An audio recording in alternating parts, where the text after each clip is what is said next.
So hey guys, how are you all? Welcome to the Fiction Quest. So we are back with a brand new movie on what if Naruto fell in love with Blake in the RWBY verse. But before we start, be sure to subscribe to our channel and like this video. Now let's begin the story.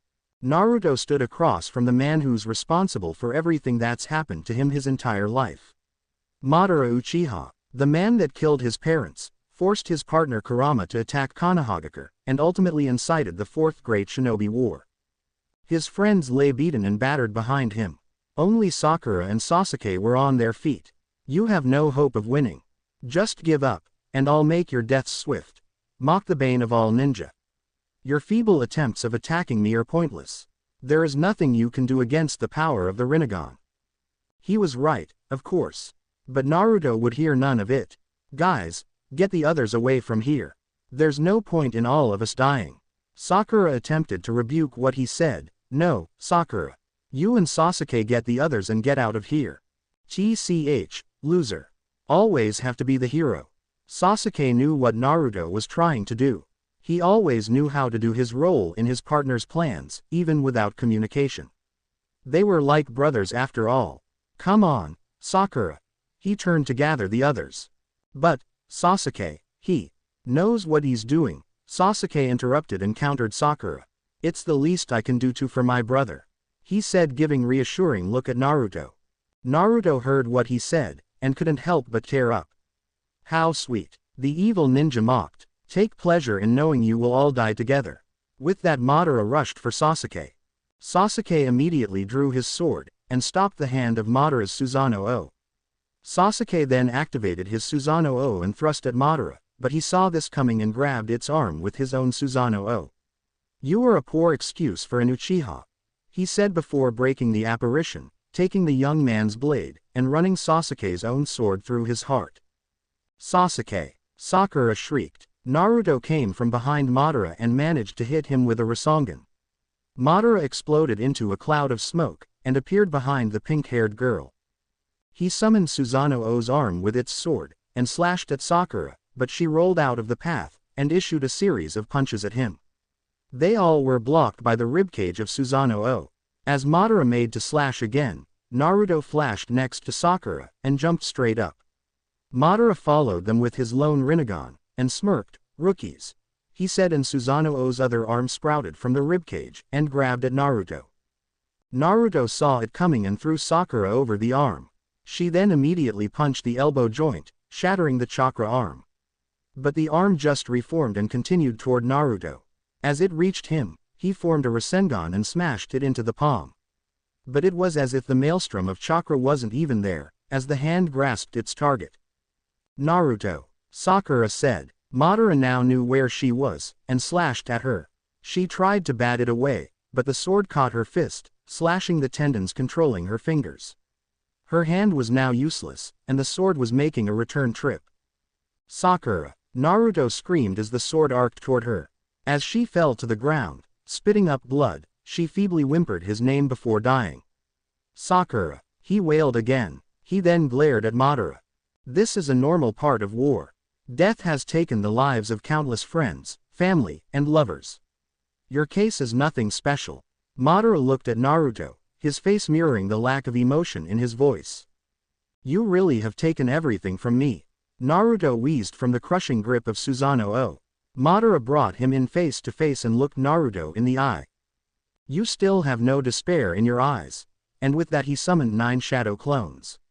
They walked to each of his friends, and picked them up by the scruff of their shirts. They were all now facing Naruto. Some were still awake, those that weren't were shaken or slapped awake. They know despair. Look into their eyes and see it. They see their trump card defeated, broken in my hand. Madara said as his clones dropped his friends and summoned their own Susanoo. Madara, was all Naruto said before his friends died in front of his eyes. Madara, Madara, he shouted, generating a massive amount of chakra. It was so heavy that it shattered the hand of Susanoo. Naruto began to control the heavy, dense chakra, forming it into a Rasen shuriken. The soldiers that have seen him battle for them selflessly retreated in terror, fearful of the new attack's potential power. Naruto looked at the nearly unscathed form of Madara, for all the lives taken, for the sake of my friends, the village, and the world, I will beat you. He shouted as he readied his attack. The new Rasen Shuriken combines his chakra and the demon energies of Kurama with Sage Mode's nature chakra. Naruto, with the attack complete, charged toward Madara. Madara used his Susanoo and the Biju he's absorbed into the Gezo Mado to block the technique. When the attack struck this defense, it triggered a massive explosion. The spiraling explosion of white and red blinded the onlooking allied shinobi forces. As the chaos of the churning orb of chakra faded, it left a massive crater where it once existed. Naruto, the first of the army to recover, was Iruka Umino, Naruto's first believer. The man rushed toward the center of the crater, toward his favorite student. "Hey, Kurama," panted Naruto. "Yeah, Naruto," replied a breathless Kurama. We did it, it's finally over." "Hey, I guess it is," chuckled Kurama from within.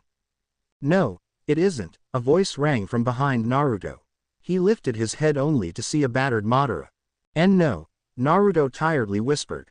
Madara unsheathed a ninjutsu, and hobbles toward Naruto. "UT tried to stand in my way and now you lie at death's door," said Madara as he stalked closer to the exhausted Naruto. "And now, you will die." Madara thrust the short blade at Naruto. Naruto, too drained to evade, lie in what he thought to be his grave. He closed his eyes. "I'm sorry, Kurama," Naruto said to his tenant. He waited longer than it should have taken, then suddenly, Naruto felt something warm splatter on his face. He opened his eyes to see a familiar and emotional sight. Crouched over Naruto with a blade jutting from his chest was his first sensei and true friend, Iruka. The blade was withdrawn, and time slowed down as Iruka smiled at his student. The body fell to the side, his eyes looked proud as they dulled. Naruto reached for his teacher. "You've done well, Naruto," whispered Iruka as the light in his eyes dulled completely. Memories flooded Naruto's mind, Iruka making him clean the monument, giving him his headband, taking the Fuma Shuriken for Naruto. No, no, no, no, no, no. Naruto shouted as he held Iruka's body. Pain flared behind Naruto's eyes, but his despair muted it.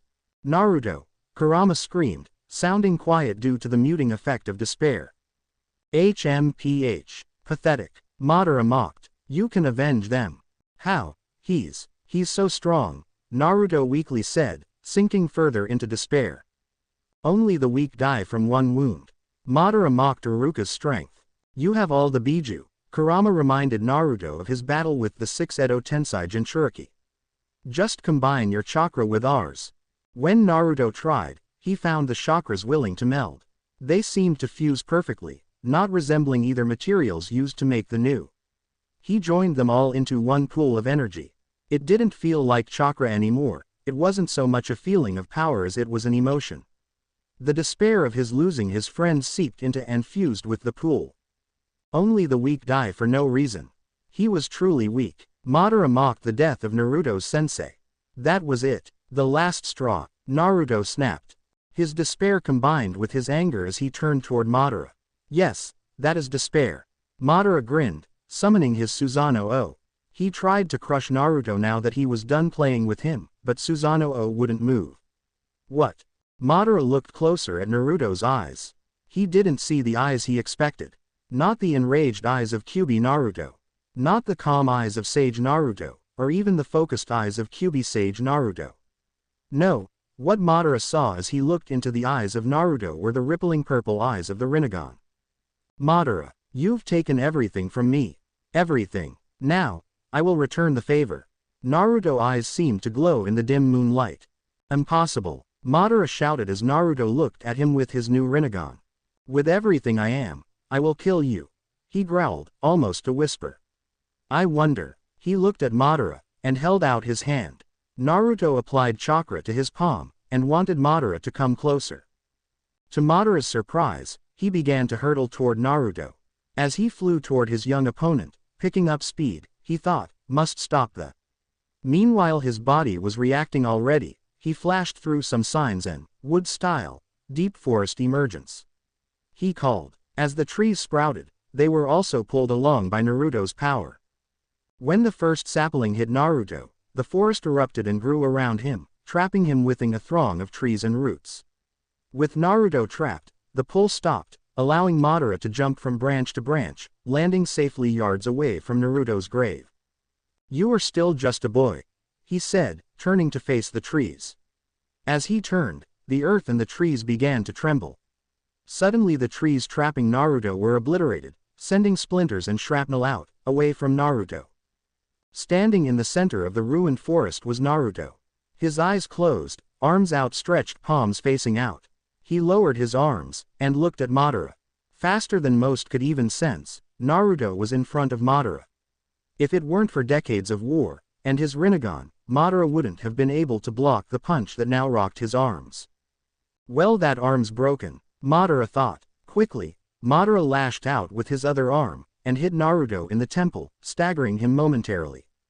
Time enough for Madara to issue a strong leg thrust to his side, toppling the boy. "Even with the power of the sage, you are useless." Then Naruto jumped up, generating a Rasengan in each hand. He rushed forward, thrusting the first toward Madara. It was blocked easily enough, he simply caught Naruto's wrist. But the second caught Madara's left leg. He fell to one knee, still holding onto Naruto's arm, with his good left hand. Naruto then expanded the Rasengan, catching Madara in the maelstrom. Madara tried to call his Susanoo but it couldn't hold against Naruto's six-paths Rasengan. When the chakra dissipated, Madara was now only lightly clutching Naruto's arm. "I refuse to be killed by a brat like you," he said as he swung his broken arm at Naruto, who caught it. "Madara," Naruto said, looking into Madara's Rinnegan, and saw only insanity. "You will join me in hell, boy." Madara released Naruto and signed a string of symbols and dropped his hand, looking at the Shinju. It began to stir and contort, as it turned into the 10 tails. "Now, Shinju, destroy all shinobi." Naruto, enraged by Madara's act, readied a Rasengan in his free hand, and directed his hand at the evil man's face. "Here's a first-class ticket, you bastard," Naruto shouted. However, before the maelstrom of chakra hit him, Naruto's chakra flow was disrupted, and it dissipated, causing only Naruto's hand to crash into his face. Being one to quickly adapt, Naruto just gripped the hand to Madara's face, attempting to form another Rasengan, but it wouldn't form. "Kurama, what's? Seems there is a foreign chakra interrupting your chakra network," the fox growled.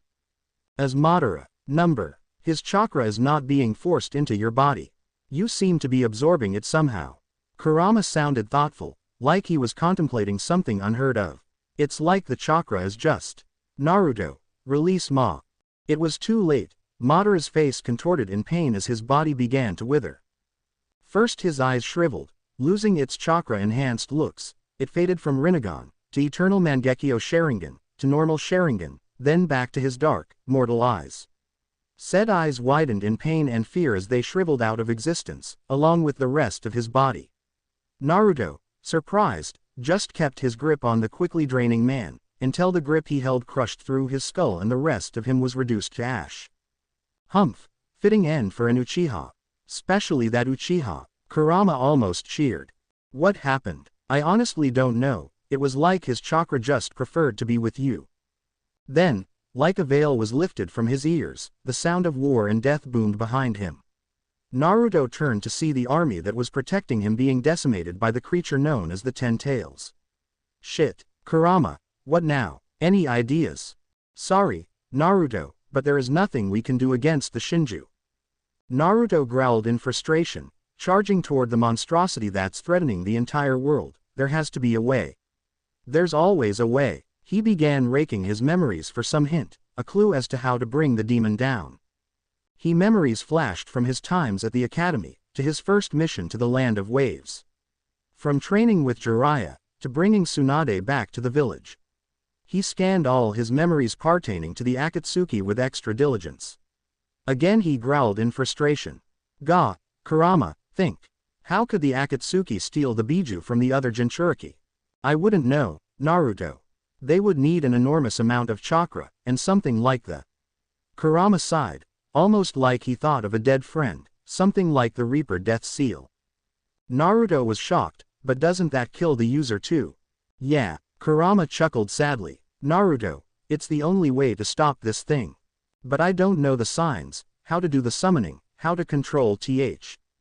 I do. I'll cast the jutsu. Kurama, you can't. I won't let you. We're finally friends, right? I can't let you kill yourself. Kurama, Naruto shouted. He hadn't realized that he'd been speaking aloud. He stopped as he reached the beast. He landed on the back of the monster, where it couldn't reach with its hands and tails. Hey, you told me you'd defeat the anger in me, and you have. You have gained the trust of the 9 Biju. You were meant to live, you are who he was talking about. You are my favorite human, for you, I would die. As Kurama said this, Naruto's 9 tails cloak activated. The sudden weight of the 9-tailed fox forced the Shinju to the ground. Chakra arms jutted from its body to ensnare the beast's limbs, as its main 2 hands weaved the signs that summoned the god of death. Kurama, stop, there has to be another way. Naruto pleaded for his closest friend to stop. Please, he barely managed a whisper. Naruto concentrated, and appeared in front of his resident, Kurama. Naruto, this is the only way, I'm sorry. Kurama, please, don't. Naruto pleaded, barely in a whisper. Don't make a mockery of my deed, boy. Kurama's eyes began to water. Naruto looked up at the being before him. Kurama, I feel I must warn you, Naruto. The Reaper Death Seal traps whatever it seals within the caster's body. As a being with no real body, this may have some adverse effects on you. Kurama tried to talk to Naruto, but the boy was too despondent. Thank you, Naruto whispered, barely able to speak. Reaper Death Seal. Both the Kurama inside Naruto's body, and the chakra projection shouted. The Reaper's hand tore through the projection, its spiritual arm engulfing Naruto completely, and clawed into the soul of the Shinju. The beast shrieked at the touch of death, trying to escape, but was trapped by the chakra of the 9 tails. The arm of death began to tear the soul and chakra out of the demon, its thrashing and screaming weakening as more and more of the beast's energy was sealed.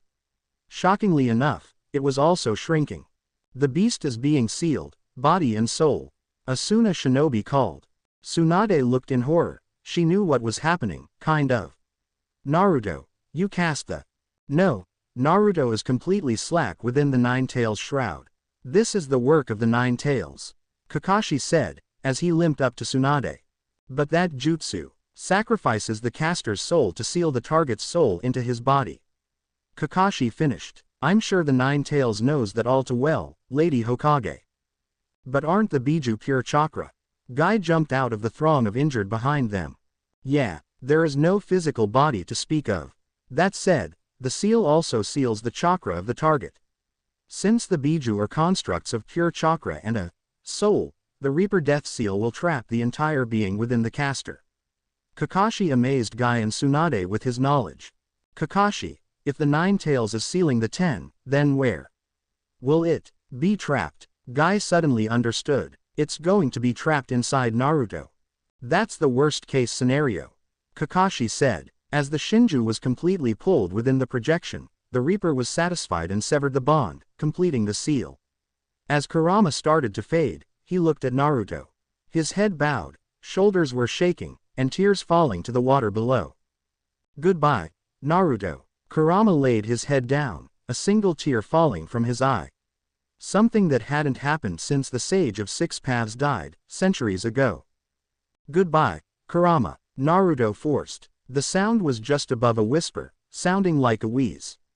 Naruto left his inner world, and fell from the air as the 9 tails shroud dissipated with Kurama. All of his memories of Kurama finding their way to his consciousness and slowly beaconed him to unconsciousness. The last thing he saw was Kurama's tear. Naruto woke up to a living nightmare. He saw a crowd trying to get to him. But they didn't look happy. They weren't cheering. They were trying to get to him. Trying to kill him. What surprised him was who were protecting him. The people that circled him were people he didn't even know. From how they were dressed he assumed they were from different villages. What shocked him the most was the fact that none of them were from Konoha. In fact, he saw a large wave of sand coming for him now. Why are you protecting the thing?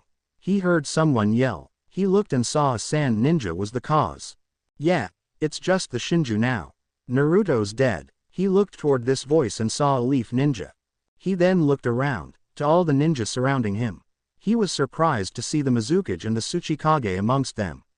Even more so to not see the other cage. He scanned the crowd, but the contrast of blonde and green could only be seen slumped at the top of the crater. Tsunade had tears streaming from her eyes, she looked like she was screaming something.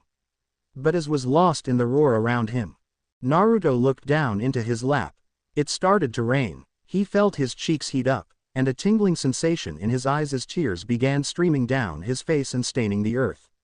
He retreated into his mindscape. When he got there he expected to see the beast Kurama just sealed, but no. Nothing. There was nothing there. Shocked he left his mindscape, and stood up. When he did, the sounds of everything stopped. He looked around to see everyone looking at him. He looked at himself. He still felt like himself. He looked around himself, and saw what shouldn't have been. He saw 10 black tails sprouting from his lower back. They were strange. They moved of their own accord, lashing this way and that.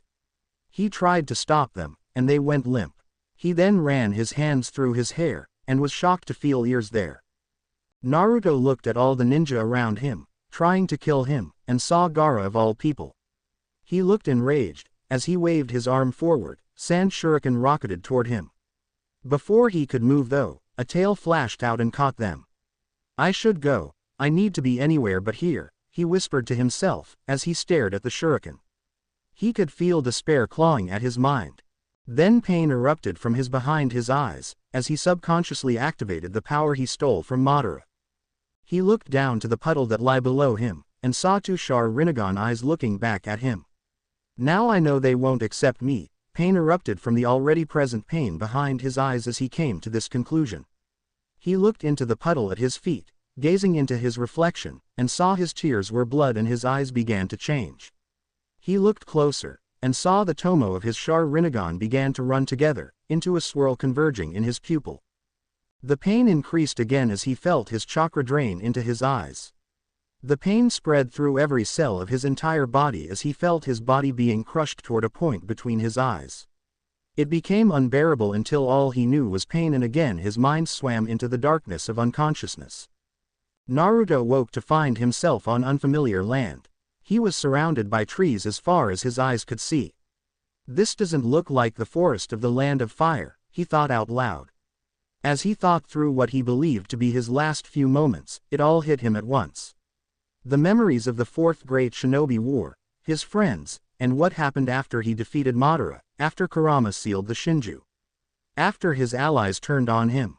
He then remembered the pain. The agonizing pain that he thought had killed him. Pain. Now I get it. He laughed at the irony. He heard a sound, a twig snapping, leaves rustling. He turned toward the sound to be face to face with a black creature with a white mask. Wah! Naruto jumped back, out of the way of its claws. Hey! Stop attacking me! He shouted at the beast, only to be roared at in return. The creature apparently wasn't alone, as another jumped out of the bushes to his left, and tackled him. Naruto was taken by surprise and in that moment, was bit in the shoulder. As the teeth of the beast sunk deeper into his flesh, Naruto was hit with a memory that wasn't his. Madara was helping his younger brother master a fire-style jutsu. The flame jet jutsu. Izuna, you need to breathe deeper. Deeper breaths. Mean more fire. Yeah I know Madara. Izuna interrupted. He made the signs again, took a deep breath, and exhaled the chakra-infused air. As the breath reached a safe distance from his mouth, it ignited, creating a straight jet of fire.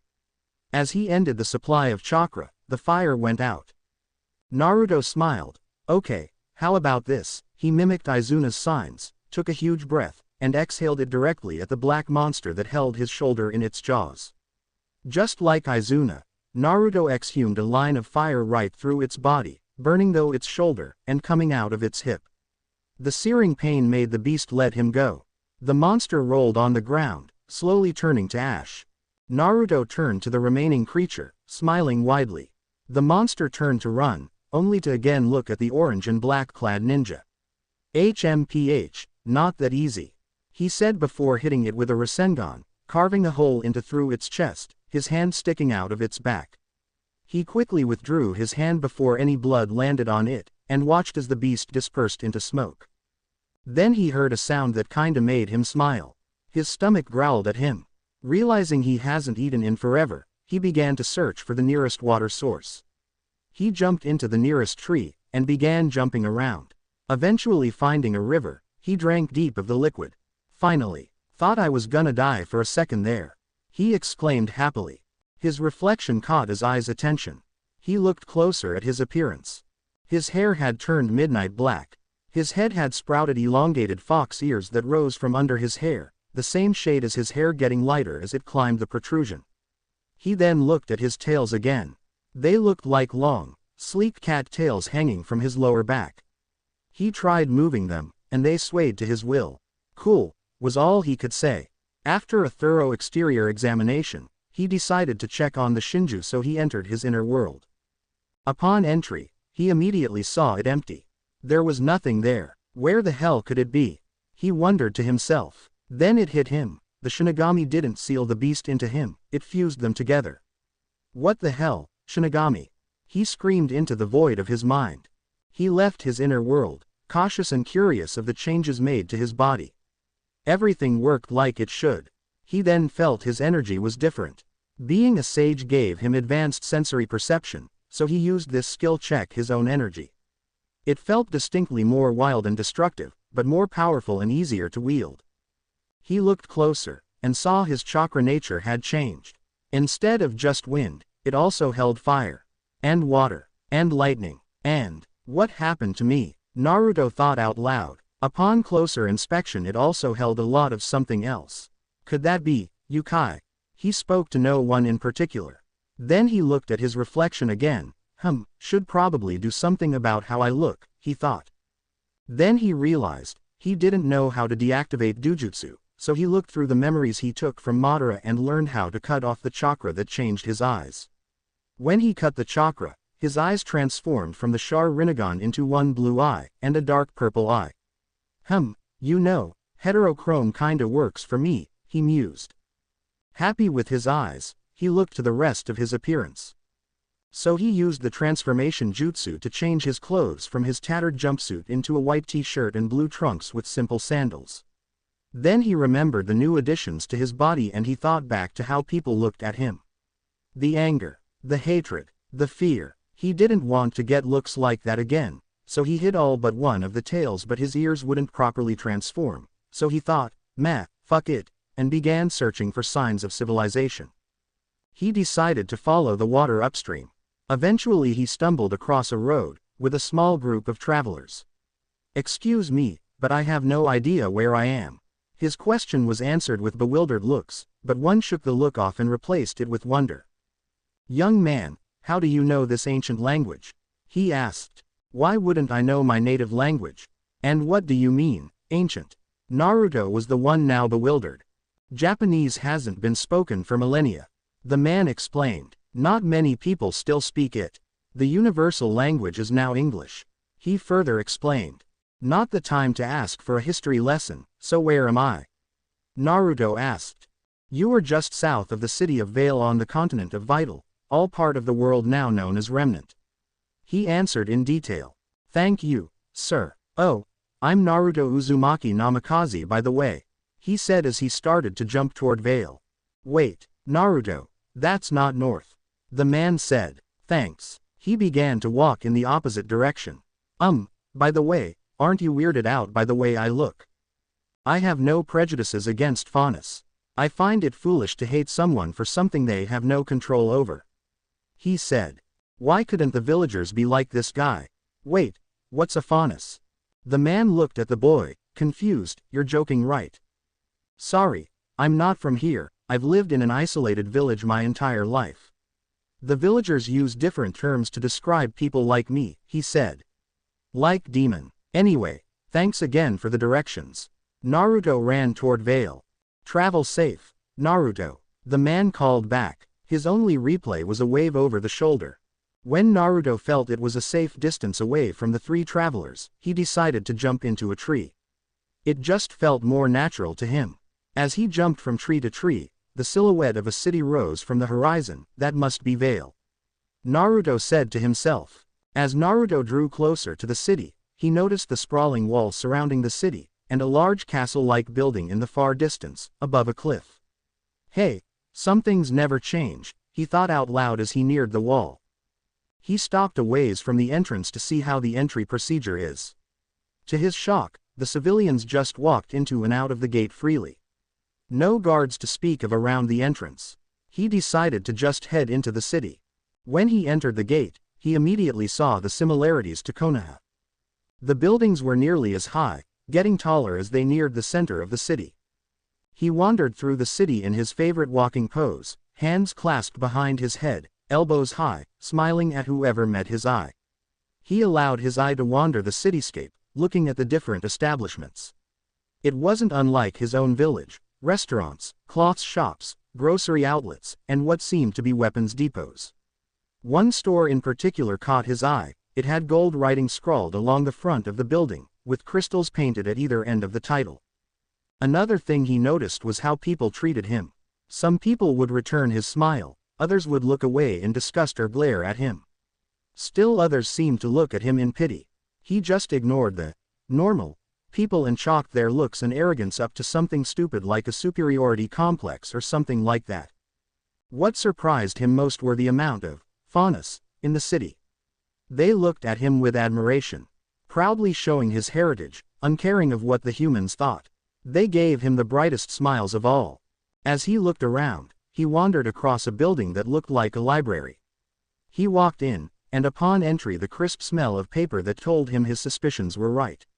Naruto walked to the counter and looked at the faunus behind the counter and asked, "Japanese?" The teller looked at him confused at first, then understood the question. The rabbit faunus directed Naruto toward a section of books in the back. "Arigato," Naruto said as he walked to the shelves. The books looked like they were untouched for years. He grabbed a book that read, "Japanese to English Dictionary and Encyclopedia," and sat to read it. He sat and read the book all day, absorbing the information as if it were ramen. He spent the next weeks using shadow clones, transforming them into other people, of course, to absorb information faster. He learned about what happened after his war, and the events until now. He learned that the beast that he fought when he first woke up was called a Beowulf, and was part of a species of creature called Grimm. He learned that there are people who actually battle Grimm for a living. They're called hunters and huntresses. They each had a unique weapon that could channel their energy, or aura as they called it now, and use it in combat. Though aura doesn't have the same amount of practical applications as chakra, its usefulness could expand with the use of dust. Dust is the physical manifestation of the elements of nature, in layman's terms. Dust intrigued Naruto. He found the fact that normal people could use a jutsu through it, however nerfed it may be, fascinating. Over the weeks he's lived in the forest, and fed off the fruits and animals. He washed himself using heated water, and pure air he produces with lightning style and wind style jutsu he created. He discovered that his Char Rinnegan gave him an affinity to all the basic elements, and all combinations of them. Not to mention that fusing with the Shinju gave him nearly infinite chakra reserves. This allowed him to use his shadow clone training without even coming close to scratching his store. To top it off, he even figured out how to use this training in his mindscape, where he can use Tsukiyomi to decrease the time it takes to train. By the end of his first month, he's mastered intermediate jutsu in all 5 elements, and basic jutsu in various combinations of them. At first he had trouble because he had no scrolls, but soon he was using Madara's memories and mastering everything he did, and expanding them into different variations of them. His physical fitness wasn't ignored either. While he used clones to practice jutsu, he was going through his regimen. He did hundreds of push-ups, hundreds of sit-ups, and ran 20 miles every day. After doing all this, he'd go through his frog kata forms, mastering them further. Eventually he got the idea to make element-enhanced weapons like hunters use. So he began to train to use the Shinju's yin-yang manipulation to make physical items.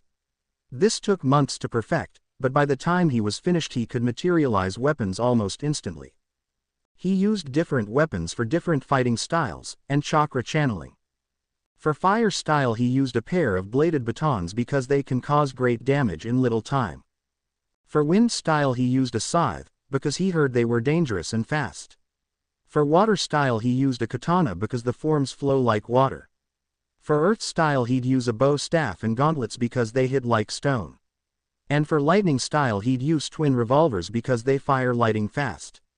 He began to weave elemental chakra into his frog kata, thus making him formidable even when unarmed. Sometimes he'd take breaks and just have his clones study and practice for him as he used his new knowledge of the English language to expand his reading base even further.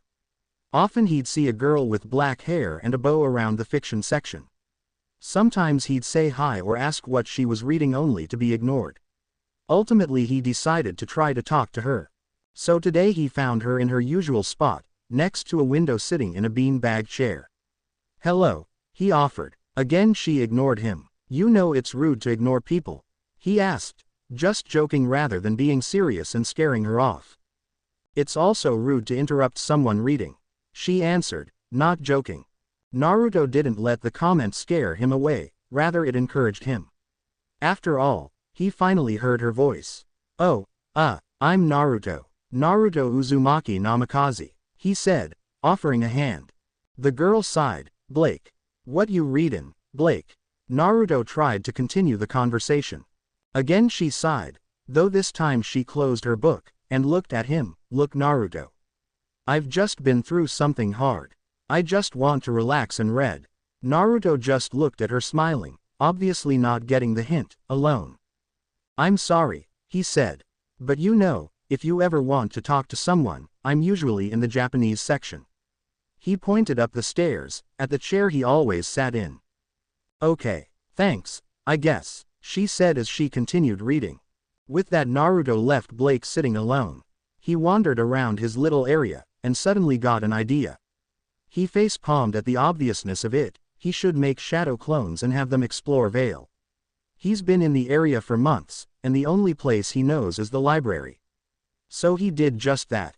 He made a shadow clone for everyone he remembered from Konoha, had them turn into the who he could remember, and sent them to explore the city.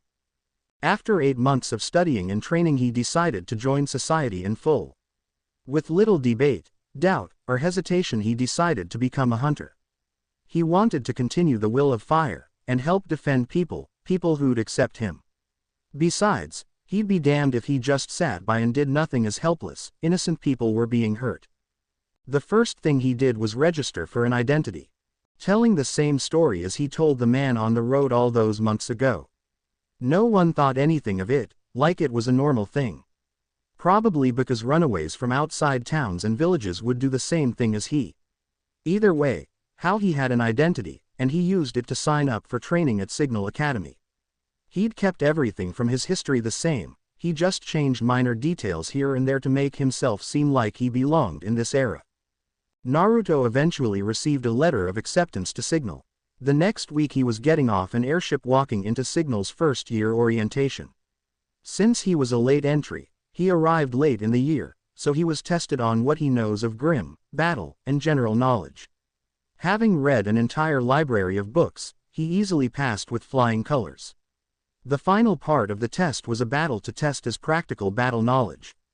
His opponent is the undefeated senior student, Yang Xiaolong. The bubbly, blonde looked at him with all the confidence in the world. The use of weapons was permitted by the head of the school. After all, if he managed to defeat her, he'd be almost a shoo-in for Beacon, the premier school for hunters and huntresses in training. Though the use of weapons has been permitted, I don't want any fatal wounds. Other than that, no rules. To reiterate, other than not killing your opponent, there are no rules. The headmaster said. "Hear that, newbie? No crying to mommy when I wipe the floor with you," Yang called smugly. The crowd of students cheered her on, making her all the more smug. "You'll be the one crying when I'm done, Goldilocks," Naruto retorted. This seemed to hit something as her face went from smug to emotionless. "Begin," the headmaster called. Yang immediately shot across the arena, a punch already cocked. Naruto easily dodged, and countered with a kick to her gut. The kick sent her rolling across the floor. She was quickly on her feet, ready to go. Naruto grinned, happy to actually fight someone that didn't explode into smoke after being hit. Yang returned the grin, happy to have found someone with the balls to hit her. Yang just raised her fists, then pumped them down, slinging her hands to the ground. As she did, her gold bracelets expanded, covering the top part of her wrist all the way to her elbow and half of the bottom of her forearm. A panel slid back, and Naruto heard the distinct sound of a shotgun cocking. Again he grinned, marveling at the complexity and beauty of Yang's Ember Cecilia's. He copied her movement, only he summoned his twin-bladed batons in a bright flare. Yang looked impressed for a second before cocking her fist back and charging at Naruto, who also began charging at Yang, both batons ready to strike. As they met, Naruto slashed at her. Yang blocked with her left, unloaded gauntlet, and countered with her right punch, also firing a shot as the punch landed. This forced Naruto to fly backward, doing a flip in midair, stabbing his batons into the ground to stop his momentum. He ground to a stop. Then he used his batons as an anchor, pulling himself to make his lunge faster. Naruto slashed at Yang. She responded by ducking. Naruto then slashed upward, but she dodged again by back-flipping out of the way. Naruto felt his blades hit something, but it wasn't flesh. As she rolled out of her flip, she looked at Naruto then glanced at something yellow on the ground. She instantly recognized it as her hair. Then she looked back to Naruto, her eyes turning red. "You, son of a," she burst into flame, drowning out her sentence, and lunged at Naruto. She closed the distance quickly, her fists and hair ablaze. Her eyes met his for an instant and immediately she froze. Naruto had activated his Sharingan, and looked her in the eye. He froze her in her tracks as she was thrust into his world of Tsukiyomi. What the? She looked around the swirling hyper-intense orange and abysmal black plane surrounding her. "You are in my world now, Yang," a voice echoed around her. "Come out Naruto, face me like a man," she shouted. As she said this, Naruto appeared in front of her, okay, and punched her in the gut. "You may not know it yet, but I've already won this match," he said, matter-of-factly. "Oh, yeah, how do you figure?" Yang asked. "You entered my Tsukiyomi. This is my world, I am in control here, I am a god," he said. What really unnerved Yang was how he said this, without arrogance, like it was a well-known fact. "Okay, god," she said defiantly, cocking her empty chamber. "Come get me. Ask and you will receive," he said as he appeared again and kicked her into the air. He appeared next to her and then axe kicked her back to the surface. There he landed, and picked her up by her hair. "You give up Yang." "And never," she said, and punched him in the face, firing a round. But he exploded into smoke. She heard laughing from everywhere at once. "You have no idea how long I've wanted to do this," and he appeared a few yards from her, holding his twin revolvers. She looks at him, no fear in her eyes, only defiance. He pulled the trigger, and lightning shot her in the left leg. He pulled the other trigger and shot her in the right shoulder. The counter forces made her spin to the right, only to be slammed in the gut by a bow staff, and sent arcing toward the revolver Naruto. He aimed at her again, but she smiled, and fired her Ember Cecilia's again. This time, however, she sent herself flying faster toward him. This surprised him enough to let her punch him in the chest. As he sprawled to the ground, she stood over him, blood dripping from her lip and down her chin. She smiled again.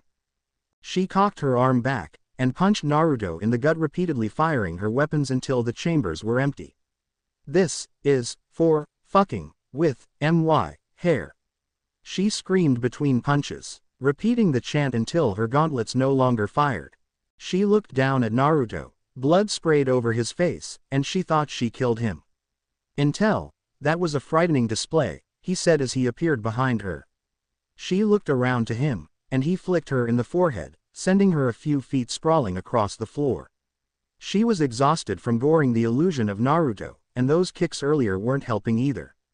"Fine, you win this one," she said as she fell asleep. Yang just froze there for a second. The physical Naruto used the opportunity to take the pause for all it was, and hit some nondescript pressure points causing her aura to flare to monstrous levels, then just fell into Naruto's arms, unconscious. No one was sure what happened, but she spat up blood when Naruto laid her down. And Naruto's cheek was bruised and swollen. Naruto stood the victor of the match. The winner, Naruto Uzumaki Namikaze. The headmaster called. No one cheered. In fact, they were silent. Only one voce rang out, "Yang." Naruto looked that way and saw a girl dressed in a red cloak and black clothes running toward his fallen opponent. "Yang, are you okay?" "Yang, she asks worriedly as she cradled her sister. Yang will be fine, she's just sleeping, Naruto assured her, before walking away. He used a lot of chakra on that Tsukiyomi. His eyes faded back to normal as he walked toward the exit. The year concluded with Naruto at the top of the class. All his classes were easy, after all, he'd already read most of the school's textbooks in the library. He applied to Beacon the week before he graduated Signal. To his shock he was accepted. He only had a year at Signal, given it was a fantastic year academically, but still, he was shocked that Beacon accepted him. There was a month of leeway after he graduated Signal and his entrance to Beacon, so he went to the forest and trained. When he wasn't there, he was reading the few books he hadn't already read in the library. He tried to talk to Blake again, but it was fruitless as ever. The month passed in the blink of an eye.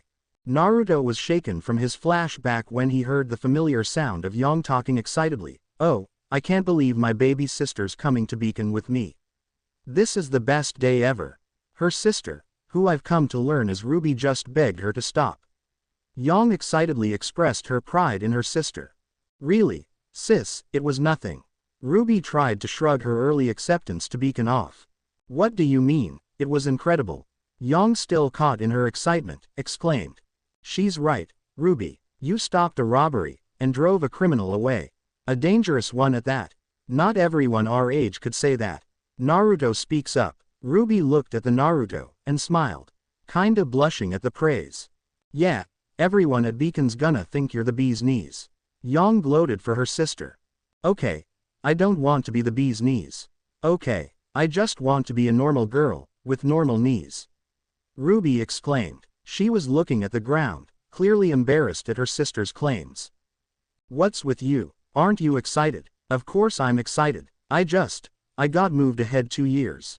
I don't want anyone to think I'm special or anything," RWBY said. She looked a little sad. Yang picked up on that, and put her arm around her sister. "But you are special," she said as she embraced her sister. "RWBY, listen to Yang. She's right. What you did is deserving of praise."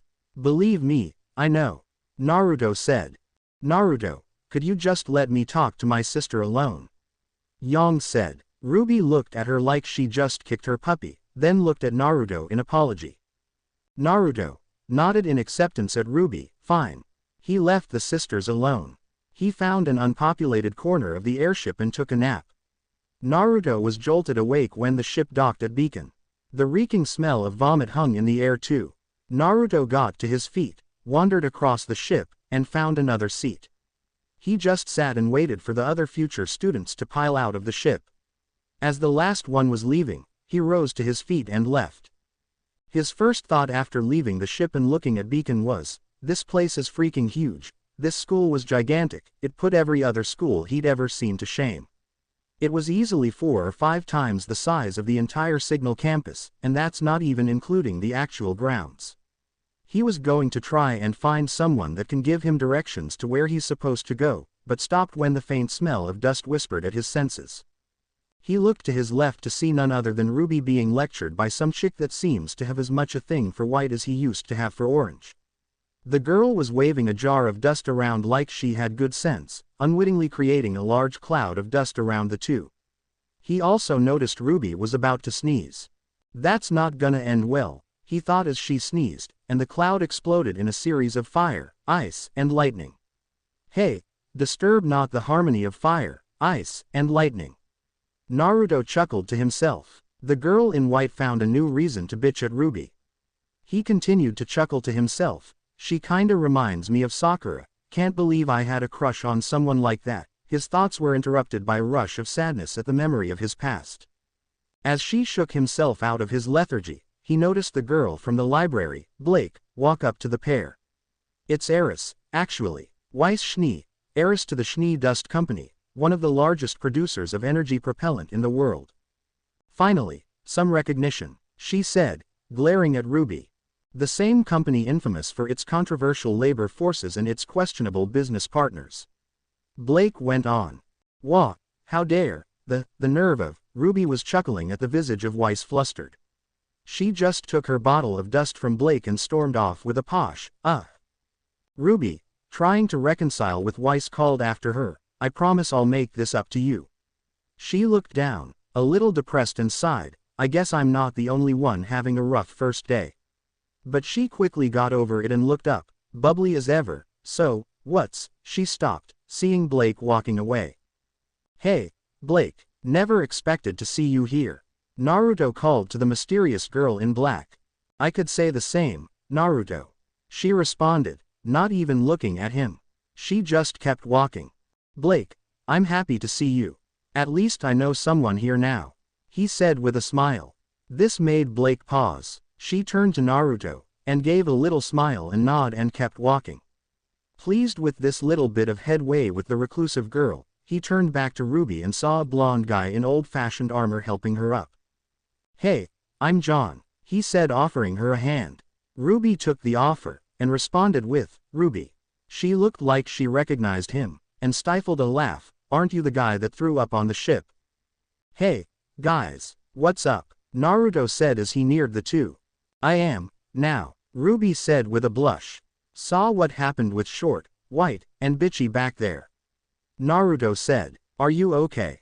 Yeah, I'm fine. John here helped me up, she said, motioning toward the blonde. Hey, I'm Naruto. How are you? Naruto offered his hand. John Arc. I'm fine. Just saw RWBY lying in the walkway, and thought I'd help, he said, pointing his thumb at his chest. The trio started walking around the school, talking about the trip, or events that led up to them getting picked up. I actually almost didn't make it in time, Naruto said. Really? RWBY asked, shocked at the usually punctual Naruto. Yeah, slept in, and had to run all the way to the airport. He laughed. Well, I'm always early to my appointments. John interrupted them. Actually, I was at the airport a couple hours ahead of schedule. He continued to boast. Someone has no life. Naruto and RWBY laughed. Hey, John began to defend himself. Relax there, Casanova, I'm just kidding. Geez. Naruto interrupted him. They kept walking and the subject returned to him puking on the ship. All I'm saying is that motion sickness is a much more common problem than people let on. Look, I'm sorry, but Vomit Boy was the first thing that came to mind. RWBY retorted. Naruto started laughing at them. Oh yeah, what if I called you Crater Face? He teased. Hey, that explosion was an accident, she defended. Now Naruto was laughing hysterically. What's so funny? They shouted in unison at him. Why, you, too, he managed to say between laughing fits. Well, the name's John Arc. Short, sweet, R.O. Naruto cut him off. John, trust me when I say it won't work. It never works. John just looked at the sidewalk, depressed. I'm RWBY Rose. Naruto. RWBY just chuckled awkwardly, looking for something to talk about. Sue, I got this thing, she said, pulling out and deploying her crescent rose. Shocked John exclaims, whoa, is that a scythe? RWBY smiled at that. It's also a customizable, high-impact sniper rifle. Wah, it's also a gun, she said, cocking it. Oh, that's cool, he says. And I can do this. Naruto reached out and closed his hand around thin air, a katana forming as his hand closed around its hilt. This was the first time RWBY saw him do that, so she almost lost her mind, marveling at Naruto's ability. Wow. I never knew you could do that. How did you do that? She practically screamed. Guess you could call it my semblance. I can use my aura to do just about whatever I want, he said, grinning like a madman. So what do you got? RWBY looked at John. I got this sword, he said sheepishly, to which she used. Yeah, I got a shield too, his confidence returning. So, what do they do? She asked, touching the shield, causing it to jump erratically, opening and closing. He juggles the springing shield. After catching it, he say, the shield gets smaller, so when I get tired of carrying it, I can just put it away. Naruto was chuckling to himself, trying to keep his laughter in check. But, doesn't it weigh the same? Yeah, it does. He slumps his shoulders. Now Naruto was laughing hysterically. Again. RWBY shot him an angry look, and returned her attention to John. Well, I'm kind of a dork when it comes to weapons. I guess I did go a little overboard in designing it. Wait, you made that? He said, a little surprised that the little girl before him could make such a brutal weapon. Of course, all students a signal forge their own weapons. Didn't you make yours? It's a hand-me-down. My great-great-grandfather used it to fight in the war. John looked a little dejected. Depressed that maybe everyone else had made their own weapon and he's just using someone else's. Well, I like it. Ruby chirped. Not many people have an appreciation for the classics these days. Yeah, the classics, he smiled. So, why did you help me out back there? In the courtyard. My mom always says, strangers are just friend you haven't met yet. Hey, where are we going? Oh, I don't know. I was following you. Why you think there might be a directory? Maybe a food court, some kinda recognizable landmark. Ruby just chuckles. That a no? That's a no. Well, guess we just wander around, till we find someone who knows where we're supposed to go. Naruto suggests. Yeah, come on, let's just get a feel for the grounds for now. Ruby agrees. John falls behind, lost in thought. Naruto, why does that name sound so familiar? Meh, guess it'll hit me later. Wow, that lady was kinda rude.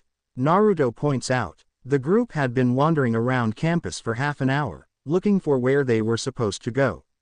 That's when they find that woman. Blonde, kinda tall, had a white blouse with a black corset and dress skirt, with a pretty cool looking cape.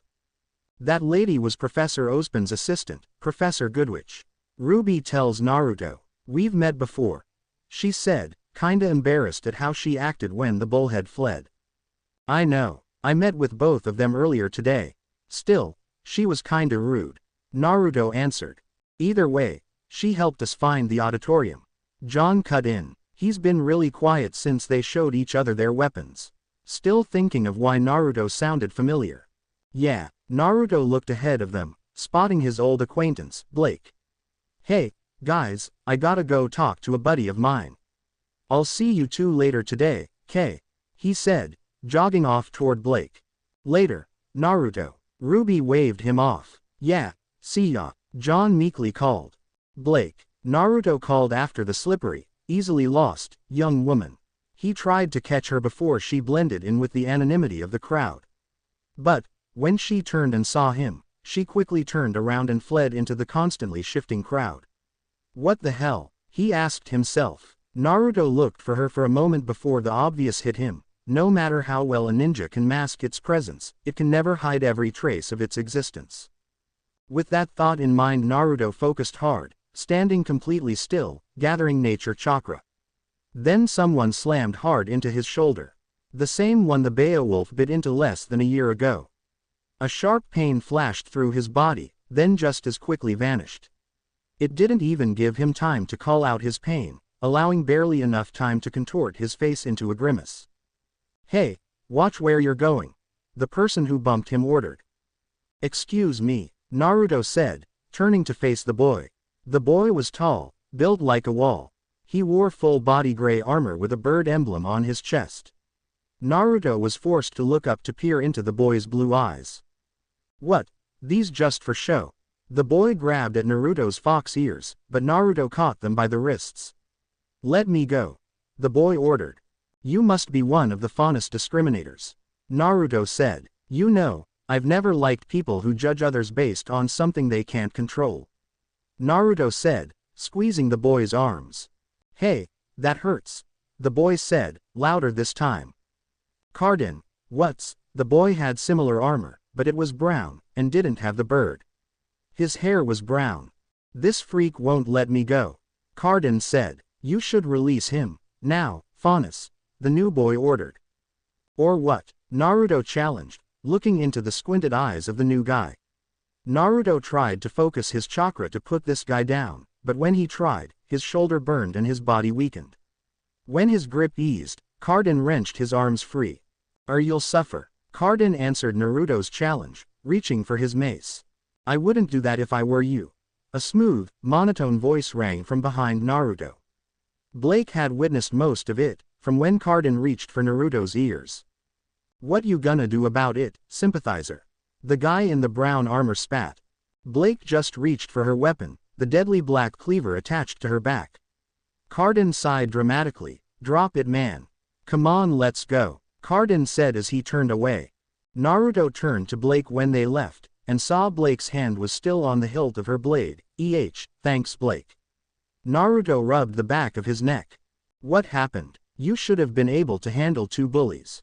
Blake chastised Naruto. I don't know. I tried to use my aura, but something happened. Naruto said. Nearly slipped there. Naruto allowed his arm to slide back down to his side. Thanks, though, really. Naruto offered his hand. Don't mention it. Blake took his hand, and shook it lightly. Naruto was obviously favoring the shoulder, he couldn't hide the pain too well. No, really, ever. Blake dropped her hand, and turned away. Naruto just stared as she walked through the crowd, and then like smoke, she disappeared. Not even Kakashi was that good at that. Naruto mumbled to no one in particular. Naruto sighed, please, just don't be Whitey. Naruto thought as he pinched the bridge of his nose. Oh, God, it's happening again. He spun around and saw a rather comical scene. RWBY was cowering in Yang's arms, flinching away from the little white girl. You're lucky we weren't blown off the side of the cliff, Weiss said. Yang mumbled something. It was an accident, RWBY said to her sister, then she looked directly at Snow White. It was an accident, she called as she climbed out of Yang's hold. She looked almost scared, then shocked as Snow White shoved a pamphlet in her face. What's this? The Schnee Dust Company is not held responsible. Naruto drowned her out as she droned out her legal mumbo-jumbo. What was with that thing earlier? Naruto tried to use his chakra, but again, the burning in his shoulder returned. Man, this is gonna be bad. What if I can't? He found his way to the exit, stepping just outside. Naruto tried to call on one of his weapons. Let's keep it simple. He thought out loud as he tried to make his katana appear. He flared his chakra and his shoulder began to ache. Good so far. He focused more, and more pain sparked to life. Naruto couldn't even form the hilt before the pain in his shoulder grew too angry. Damn, he swore to the air around him. To his shoulder. Then there was a mild buzz. Keep this brief. Naruto recognized Ospen's voice. You have traveled here today in search of knowledge, to hone your craft and acquire new skills, and when you have finished, you plan to dedicate your life to the protection of the people. Naruto wandered back into the arena to observe his future mentor. But I look amongst you, and all I see is wasted energy, in need of purpose, direction. You assume knowledge will free you of this, but your time at this school will prove that knowledge can only carry you so far. It is up to you to take the first step. Ozzy seemed a little off. He watched the headmaster walk back off stage. Hey, where's his mug? Ms. Goodwitch stepped up. You will gather in the barn tonight. Tomorrow, your initiation begins, be ready. You are dismissed. So, John, what are your plans for now? Naruto asked the awkward blonde. They had meandered out of the meeting arena, and were now just wandering the grounds. John hadn't noticed, but this gold-armored redhead has been eyeing him since Naruto walked back into the arena. I don't know. Maybe just get a feel for the grounds. Or find some girls, or something. John looked to the ground. You seem a little out of place, John. What did you mean? You seem less focused than the rest of us. More. Naruto paused, searching for the right word. Undisciplined, I guess. Yeah, just nerves I suppose. I mean we did just get accepted to the most renowned battle school in Vital. John covered. Meh, I suppose. Naruto dropped the subject. Anyway, you gonna just wander around, right? They turned a corner and found some staff moving all the initiated bags off the airships. Yeah, why? Just wondering. Naruto offers John a slip of paper. Here's my scroll link. Message me if you find anything cool. Naruto turns and begins to walk toward the workers. Wait, where you going? John asks, holding his hand out to Naruto. I'm gonna see if I can help. If not, I'll go find someone to bug. Naruto says, walking backward. Turning on his heel, Naruto turns and jogs to a worker. Interesting guy. John mumbles to himself, turning back around the corner, almost bumping into a red-headed guy. Sorry. Hakuna Matata, brah, he said, stepping around John. He looks the boy up and down. He had dark skin and fiery red hair that stood straight up, a pair of desert camo cargo shorts, and a sleeveless white shirt. The boy sported a blade through a loop in the right side of his shorts, and a hilt of something sticking out of a pocket on the opposite side. "Oh, that's a cool sword," John said, seeing the blade gently glowing different fiery colors at the new guy's side. "Mars, yeah, da flame be so hot I can't make a proper sheath for it," the tan boy said. "Then how are you? How do I keep it from burnin' me?" "Dat's easy, brudda." He pulls at his trunks, fireproof and insulated. "Ah, that's cool. Nah, check this out." The boy draws Mars, and slashes at the solid concrete wall beside them. The blade passes through the wall like butter. "Gah, what are you doing? That's school property." John panics. He looked around for anyone in authority, hoping not to be sent to the headmaster so soon. "Hakuna Matata, man," the boy says. "I got dis, you watch." He puts Mars away, and reaches for the hilt sticking out of the pocket. This one was strange to say the least. It was a dagger, but it had no blade. Mars has fire dat as an extinguishable. But da damage done by it can be undone. You like da god and goddess, da wrath of Mars can be held off by da love of Venus, ya dig. John looked quizzically at this strange boy. "Lemme show ya." And this time he slashed with the blunt edge of the new weapon, evidently called Venus, across the gouge made by Mars. Like magic the wall was made whole again. Whoa, how did? John jumped when the wall closed its own wound. Venus uses Ma aura and turns it into matter. She can heal anything Mars harms. A rejection of reality kinda ting, yeah. The boy said. "That's cool," John exclaimed. "Oh, my name's John. John Ark. Call me Carmen, brah. Sorry ta cut dis short, but, stuff ta doin', all, ya. Catch ya latta." Carmen waved goodbye to John over his shoulder before disappearing around the same corner Naruto took. "Yeah, see ya." John took out his scroll and began to message Naruto as he walked back toward the auditorium the inauguration was held in. Naruto had wandered into the Emerald Forest to try to figure out what's happening to his chakra. He found a clear area with a large rock standing right in the center. Naruto jumped to the top of the boulder and took a meditative pose. It was a short time before he entered his inner world, now bare of the hallways and pipes. The flooded floor still remained, however. He was here once before. After he first fused with the Ten Tails. After he lost Kuruma. The loss of his oldest and truest friend still sending pangs of sadness through his being. The water rippled away from him in response to his felling. If this world reacted to him, he must still be at the edge of consciousness. Naruto willed a boulder to rise from the water, mimicking the one he sat on in reality. Again Naruto leapt onto it and took a meditative pose. Now his consciousness faded and his mind thrust him into darkness. When Naruto again found light, he stood in a wide open plain, different kinds of ecosystems all around him. An ocean to the east, a desert to the west, a frozen tundra to the north, and a vast expanse of volcanoes to the south, and the spaces in between holding even more diverse ecosystems. The clouds above him constantly swirling around the plain area on which he stood. When he gazed up, through the eye of the clouds, he saw the moon. But not the one he knew, or even the one he now knows. The moon was red, with the Rinnegan and a multitude of Tomo projected on it. It was the infinite Tsukuyomi moon. Naruto gasped at this world inside him. "Naruto Uzumaki." He heard a voice echo through the air, from every direction. Naruto looked around for the source of the voice, but in vain. The source was everything and nothing, from everywhere and nowhere. "You have found my domain," it whispered from even within his head. "Who are you?" he called out, shouting not out of fear, anger, or desperation, but just to be sure the voice could hear him. "I am everything," the voice whispered to him. This time it sounded closer, and more discernible, it sounded feminine. "I am the source of all you know. And for what you search." "Chakra?" Naruto asked, very confused. He spun around, still searching for the voice. She chuckled, the kind of chuckle a mother would make at a child being goofy. Close, this was no whisper. Naruto snapped around and saw a woman. She was out of place in this world. A spot of white on a canvas of grand colors. whiter even than the snow to the north. I am Kagaya, she said, stern but gentle, smiling at Naruto. Naruto studied her. Her hair was as white as the cloak she wore.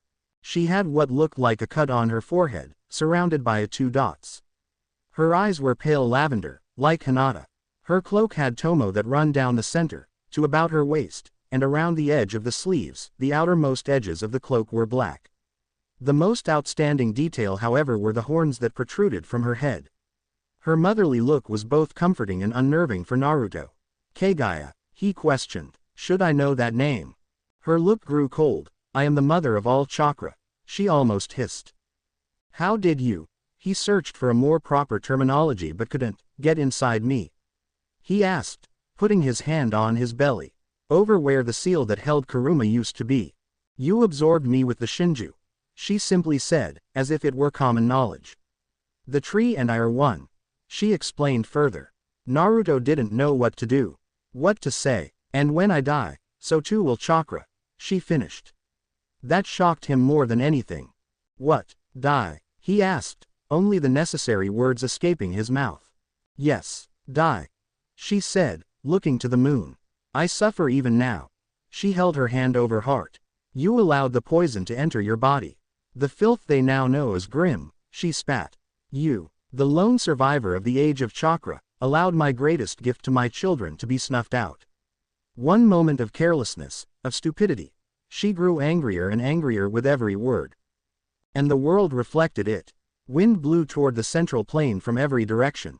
The sudden clash of temperatures mutating the gentle spiral of clouds into a furious thunderstorm. Blizzards triggered in the north. Sandstorms raged in the west. Volcanoes erupted in the south. Hurricanes and tsunamis ravaged the east. There was no area safe from the wrath of chakra itself.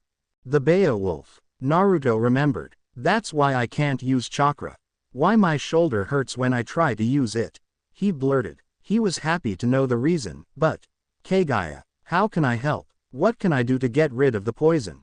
He shouted over the wind and rain that began to ravage the area around them. You can't, she screamed at him. The weather became even more fierce. Rain became hail and the wind began to tear at his clothes. There is nothing that can be done. Chakra is dead. Naruto fell into despair. He sunk to his knees. Was there really nothing he could do? What about aura? He whispered. Maybe he could find a way to use aura. It was kinda like chakra, right? Aura, Kakuya bellowed. The wrath she incurred began to gain ferocity. The world around him began to break down. Aura is a shadow of my power, she screamed to Naruto. Then he felt it. Her wrath was using chakra too fast. The last of even his chakra was beginning to wither away.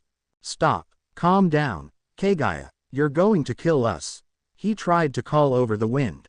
But she was deafened by her own wrath. Then it began. He looked around them, and the world began to collapse, just disintegrate into nothing. Still she carried on, wrath focusing on Naruto. You destroyed everything, she accused. She clawed her hand, and what looked like bone ejected out of her palm. You will die with me. She charged toward Naruto. He tried to wake up, to escape, but something held him. You will not escape. Time seemed to slow down. Then Naruto noticed. Even she was disappearing. Her cloak was eroding with the world around them. The nothingness grew closer and closer, finally encroaching upon the stone of their stage. She didn't even take notice that her wrath had wasted the last dregs of chakra within Naruto and herself. The nothingness was only meters away now. All that was left of Kagaya was her head, some of her torso and her clawed arm. Still she drifted violently toward Naruto. He was forced to watch his chakra body continued to disappear. The nothingness was only feet away. Naruto could see Kagaya's mouth moving, but no sound came to his ears. Just as the nothingness reached him, so too did Kagaya's final attack. The bone tore through his body, but dissipated before it could reach the other side of his body. Kagaya's head hit his chest, and crumbled into nothingness, along with what remained of this world. Then Naruto began to fall into the nothing below him. The last thing he saw was the red moon above, crumble away. When Naruto woke up, the first thing he saw was Hinata.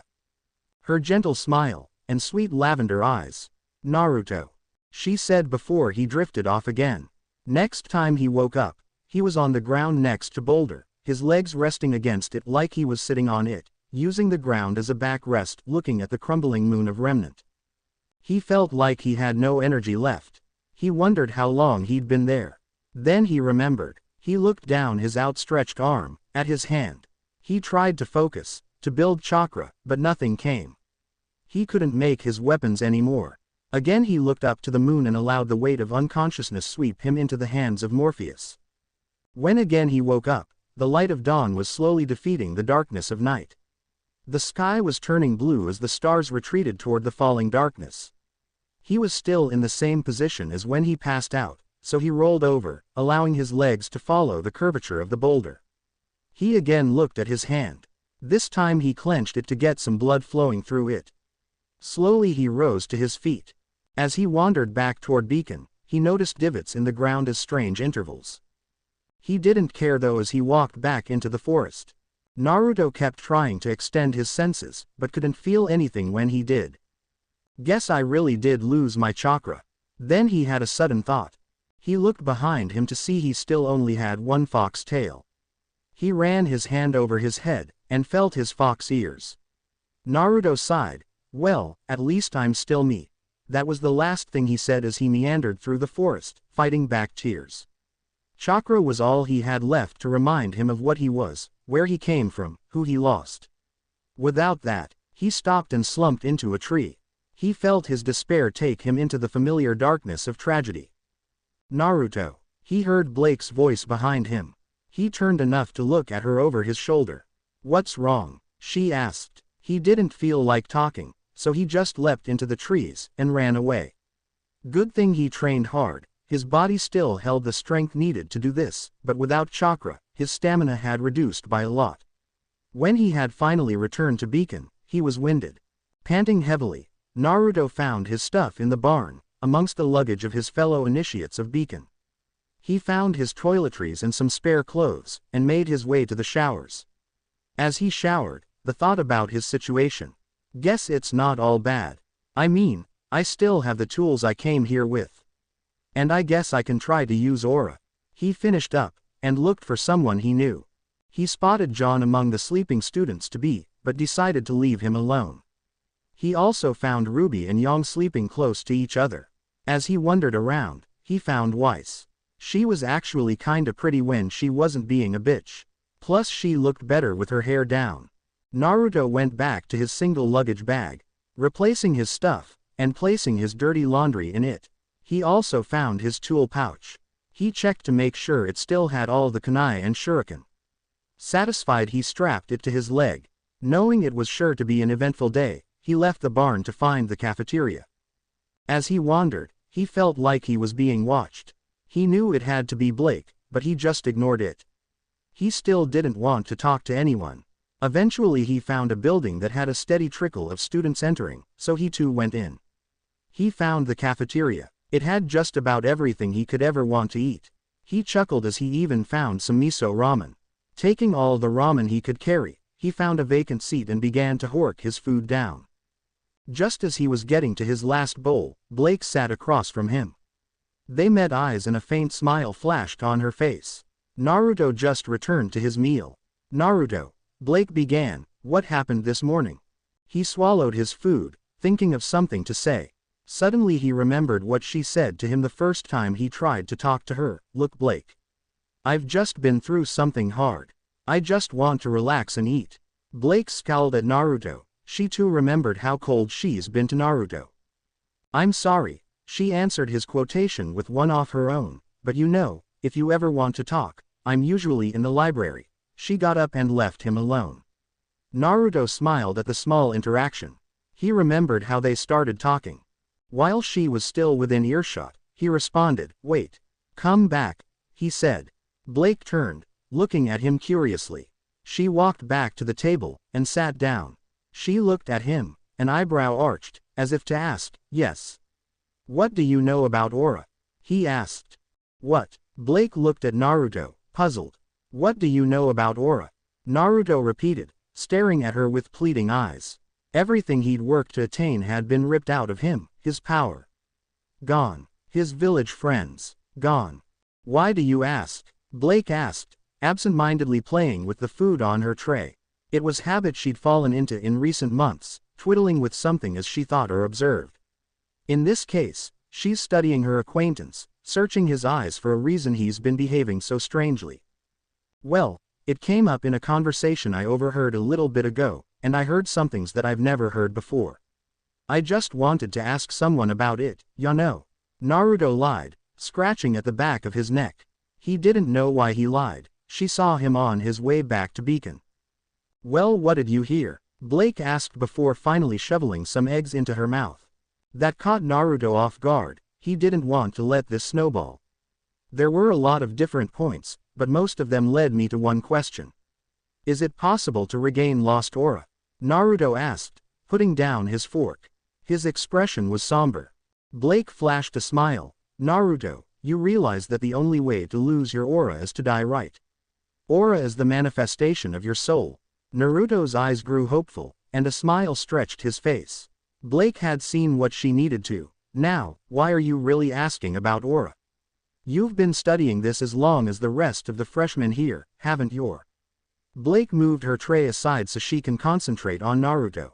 Naruto had lost what little appetite he had, so he too moved his tray. Blake. Hey Naruto. RWBY came out of nowhere, and sat next to him. Where you been? We didn't see you last night. The excitable girl immediately began to munch on her strawberry cereal.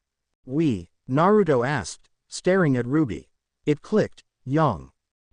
Yang appeared and sat on the other side of RWBY. Yeah, me too, John said as he sat across from Naruto. Naruto saw where John was sitting and started to look around for Blake.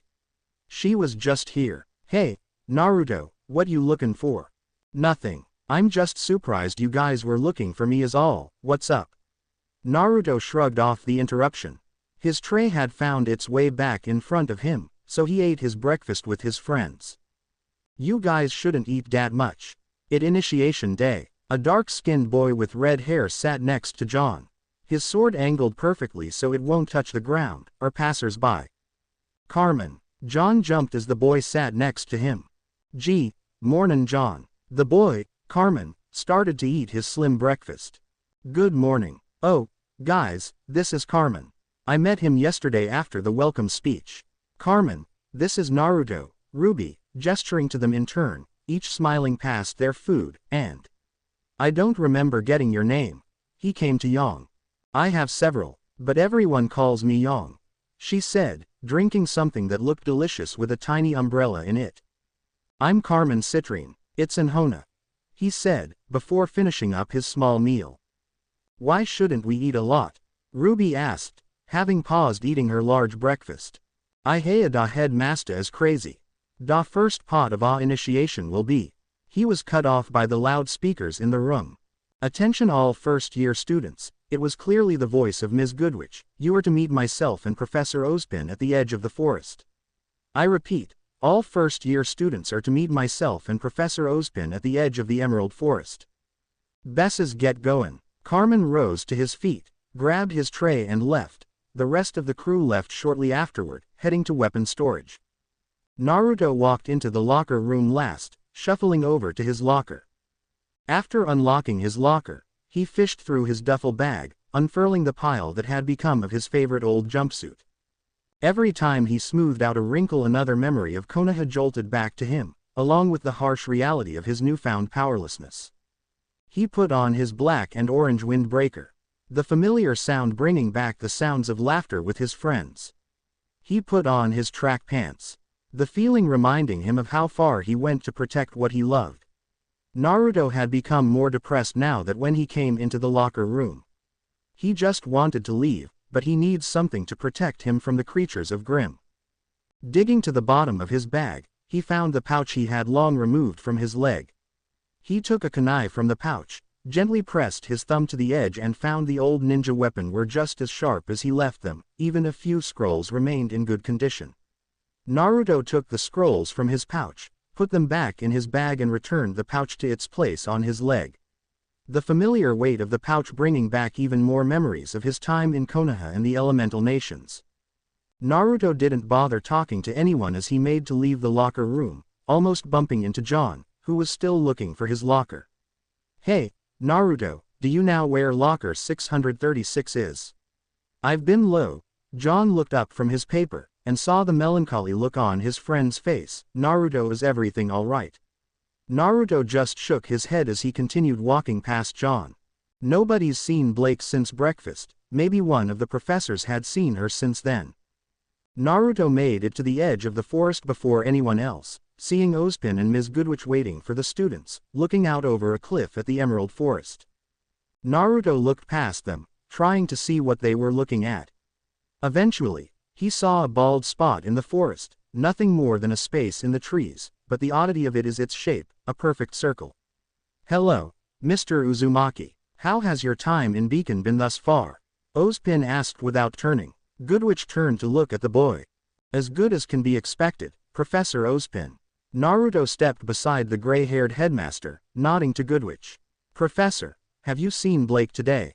"Yes, I sent her and a few other students into the forest early. They were rather impatient," Ozpin answered. He glanced down at Naruto, who seemed to be scanning the forest for his friend. "Naruto, when Glinda and I arrived earlier this morning, we noticed that large gap in the tree line over there. Do you have any idea where that came from?" he asked, pointing at the same space Naruto had noticed a moment ago. "No, sir, I don't." Naruto looked closer at the gap, and noticed a familiar boulder jutting out of the ground in the center of the area. Naruto let a slip. Goodwitch took notice of it, but before she could say anything, Ozpin gave a silencing gesture. "Ozpin, could I go in early too? I just need to, It's fine, Naruto, you may. Just step onto one of the platforms over there and wait a moment." Ozpin directed Naruto to one of the many gray platforms a ways back from the edge of the cliff. "Just one thing before you go." "What's that?" Naruto asked. "You will get a partner today, maybe." Naruto made a nearly imperceptible grimace at the thought of another team. "You will be partners with that person for the extent of your time here at Beacon, so it is obvious you need to choose wisely whom you're paired with. That being said, you will be paired with the first person you make eye contact with." Naruto let out a sound of surprise. "Now, if you would." Ozpin gestured to the dull gray slabs before them. Naruto stepped onto the one nearest him and waited. And waited. And waited. "Professor Ozpin, when is this supposed to?" Naruto was catapulted into the air over the forest, screaming his surprise as he ascended. "Professor, must you do that every year?" Glinda asked her friend. "Yes, in this life, you must be able to find joy in even the simplest things. Even if you have to make it for yourself," he answered as he watched Naruto soar through the air, flailing clumsily through the air. "I can tell, it's going to be an interesting day," he said as he watched Naruto steady himself. "The nerve of that guy. What the hell, Oz?" Naruto was ranting to himself about the audacity of the headmaster of Beacon, and his insane initiation rituals. "Well, nothing I can't deal with later. I need to find Blake, she'll help me." Naruto took a moment to right himself for a proper decent.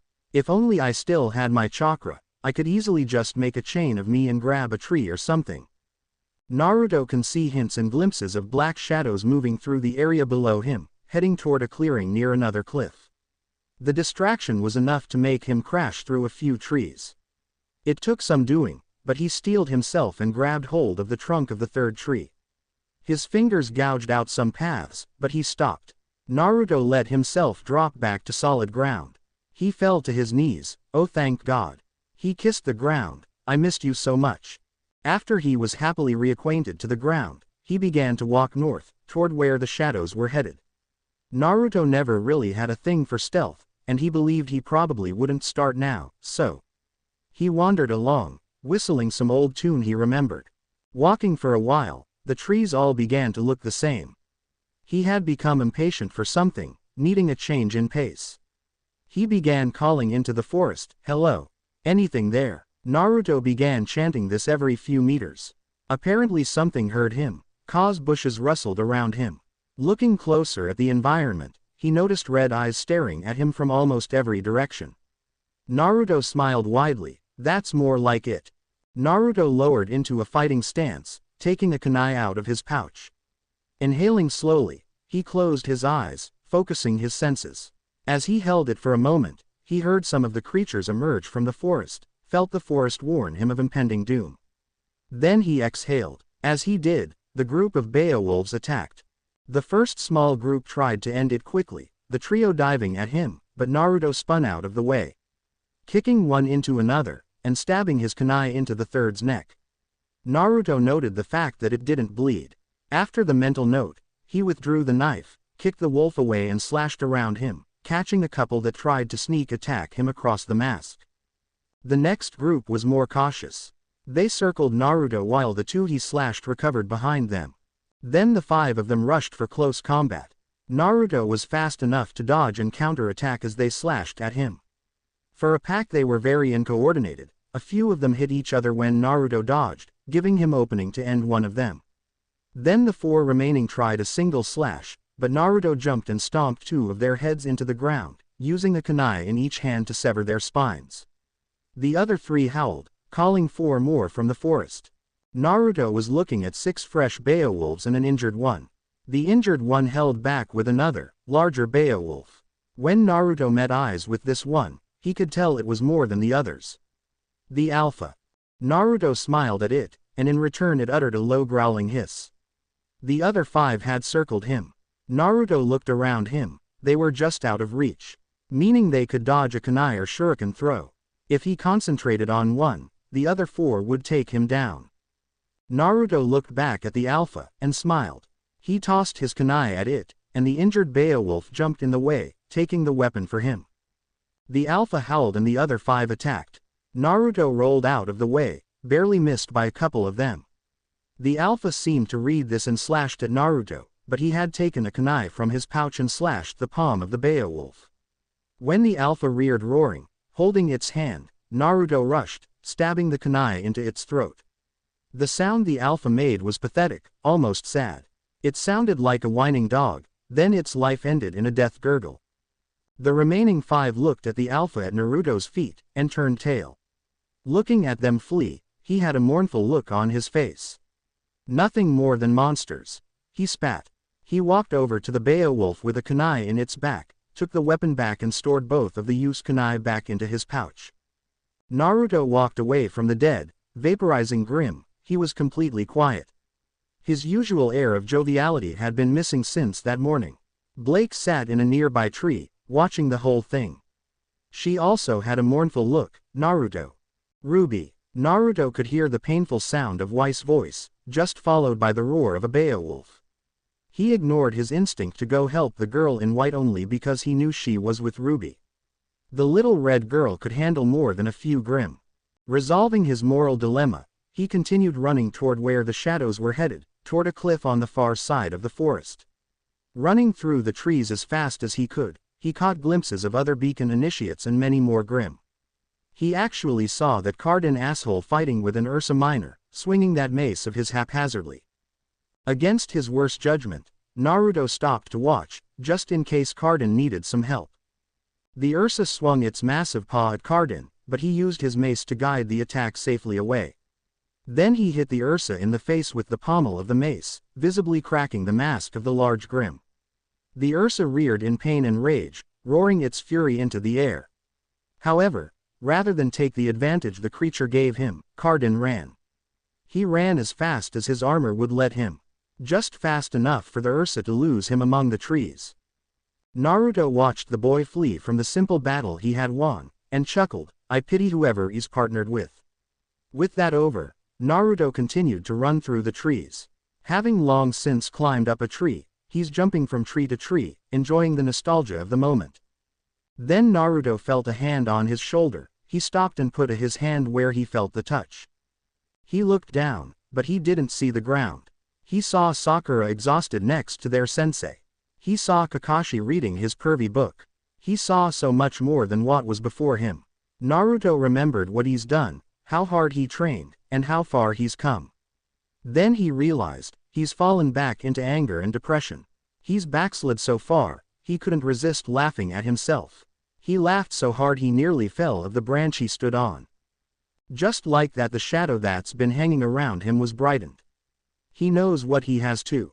Naruto calmed down, settling into a confident smile. I may have lost my power, but I'm far from helpless. Believe it, he called to the world around him. Then he charged ahead into the Emerald Forest. Our last pair has been formed, sir, Nora Valkyrie and Lai Ren. Ms. Goodwitch approached the headmaster with her scroll, watching Ren and Nora meet. Poor boy, I can't possibly imagine those two getting along. Still, he's probably better off than Ms. Nikos. She swipes her scroll to view John and Pyrrha. I don't care what his transcripts say, that John fellow is not ready for this level of combat. She closes the app she was using, and closing her scroll, she turned to walk away. I guess we'll find out soon enough. At their current pace they should reach the temple within just a few minutes. Speaking of which, what did you use as relics this year?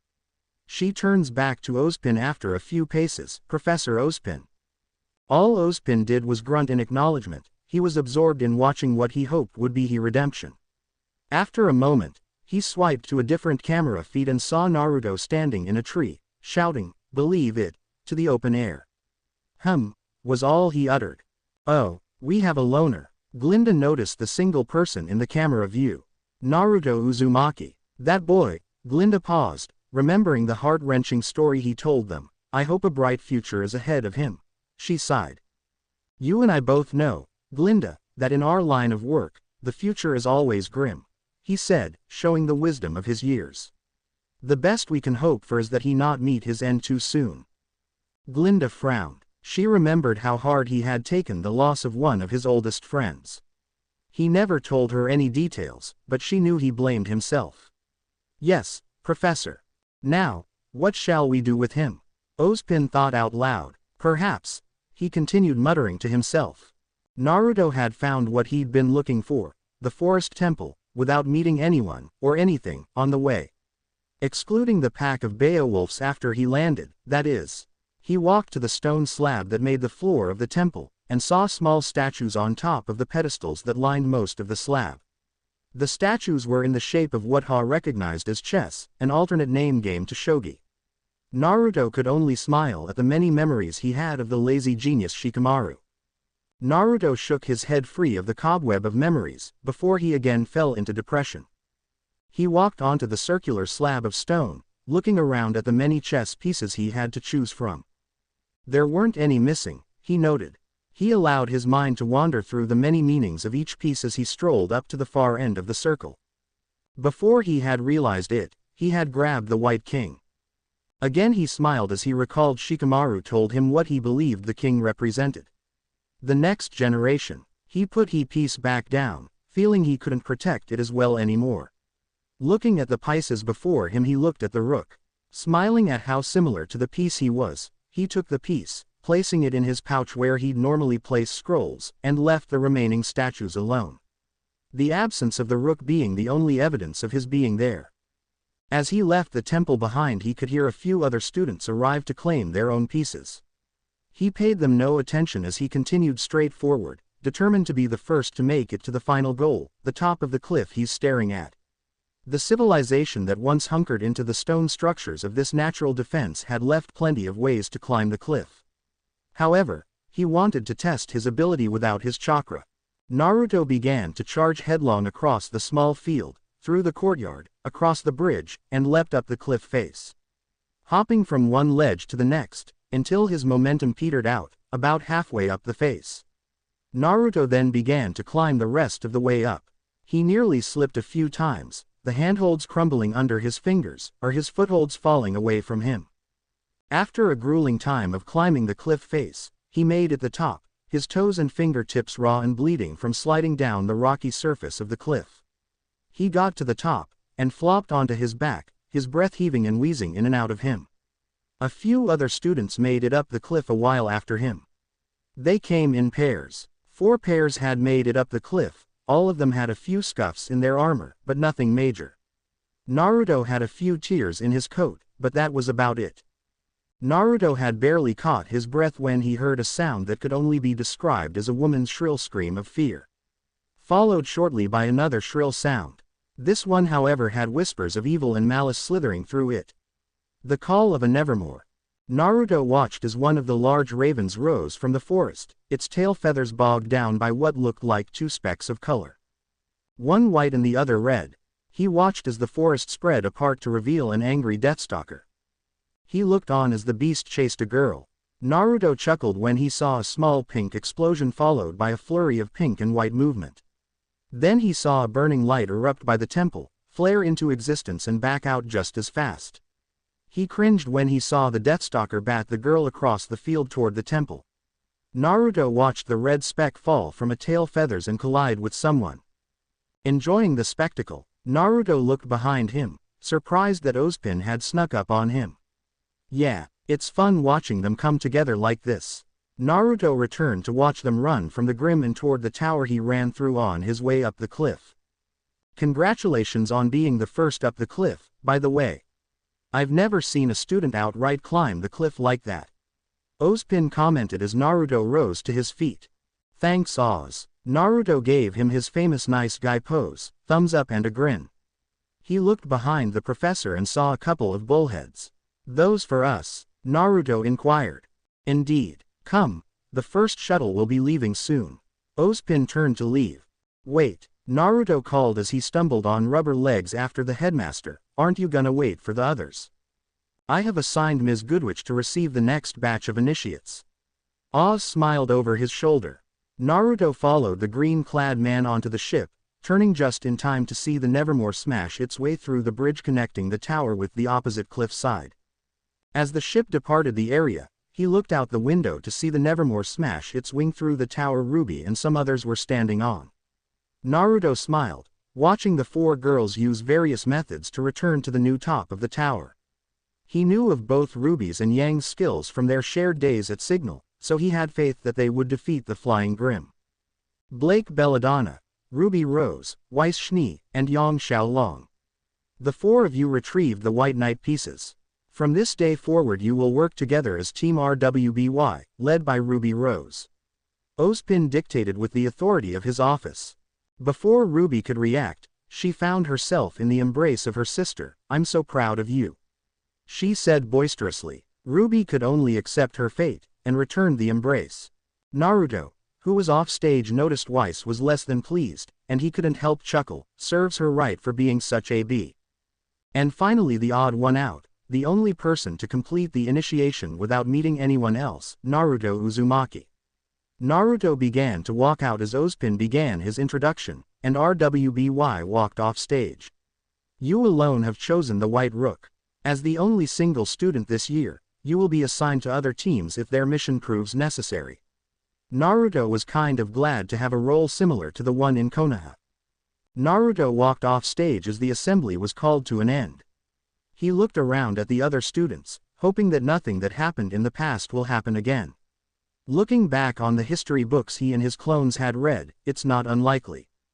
Shaking such dark thoughts, he traded them for slightly lighter ones. Like what he's going to do about his abilities with aura, or lack thereof. He had seriously considered talking to Pyrrha, as she had seemed fairly kind and accepting. However, he felt he had a better connection with Blake, and if his studies were anything to go by, the process is eased if those participating shared some kind of personal connection. Naruto smiled as he recalled his rather rocky meetings with the young woman. A voice broke him from his reverie. What are you smiling about? Naruto looked up to find Weiss. Naruto was tempted to issue a snide remark, but thought better of it seeing as she'd just been passed over for a leadership position. Just some old memories is all. Don't you ever? No, reminiscing isn't a habit I'd be caught dead falling into, she said, crossing her arms before her, taking a hostile stance. You know, I hope we could be friends at some point, Naruto said, hoping to placate the girl. And why would I want to be friends with a faunus? She asked, putting venom in the words as she glared at him as if he'd done something wrong. Naruto smiled at her, because I don't think you'd like to follow in your family's footsteps. He responded as easily. He noticed her tense a bit. I'm sorry if I said something I shouldn't have. Naruto began to walk past her. Before he opened the door at the rear of the auditorium, he heard her say, "What do you know anyway?" He was tempted to answer. He truly wanted to be on better terms with her, but he couldn't get over how she treated those around her. So instead of answering, he simply opened the door and left. Naruto decided to just head to his dorm. He took out the scroll he was given by the headmaster after the ceremony and looked for the location of his room. Finding it, he began to wander toward it while exploring the device on the way. As he found the various apps installed on the device, he discovered he had the contact info of most of his class already saved in his contacts. Wondering if that was how everyone's scroll came, he decided to message RWBY, "Hey, what you doing later?" A bit later he received a message from RWBY, "Nothing really. Weiss isn't too interested in getting to know us. Yang and Blake just kind of left. Blake said something about the library and Yang wanted to see her friends." Naruto couldn't help but chuckle. Abandoned Wanna chill a bit before lights out. Having found his room, he held his scroll up to the lock and stepped in. He found a rather bland room. A single bed in the corner, a desk under a window, and a bathroom across from the foot of his bed. It looked about the size of a normal bedroom. He felt a buzz in his pocket. Taking his scroll out, opening the messaging app, he read, "Sure. Meet me at the statue in the courtyard." Happy to see his friend hadn't rejected his offer, he left his room to meet her. A bit later he found the girl had climbed the rock outcropping of the statue and was sitting, leaning against the girl standing near the top. She was fidgeting with Crescent Rose, her beloved weapon. When she looked up to see him walking up to the statue, she disappeared in a flurry of rose petals. Naruto was experienced enough to know she had appeared behind him.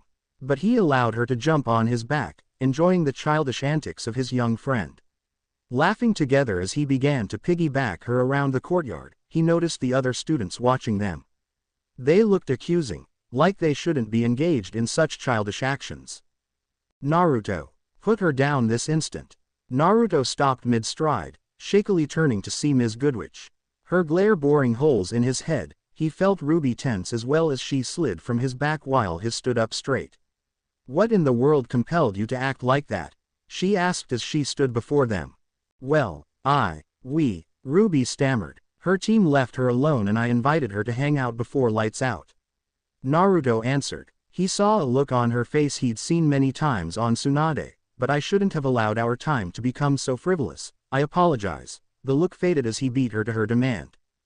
"Just see that it doesn't happen again," she said coolly as she turned to leave them. "By the way, lights out is in half an hour. I suggest you both return to your rooms," the blonde woman called over her shoulder. "Aw man, already," RWBY hollered as she looked at her scroll.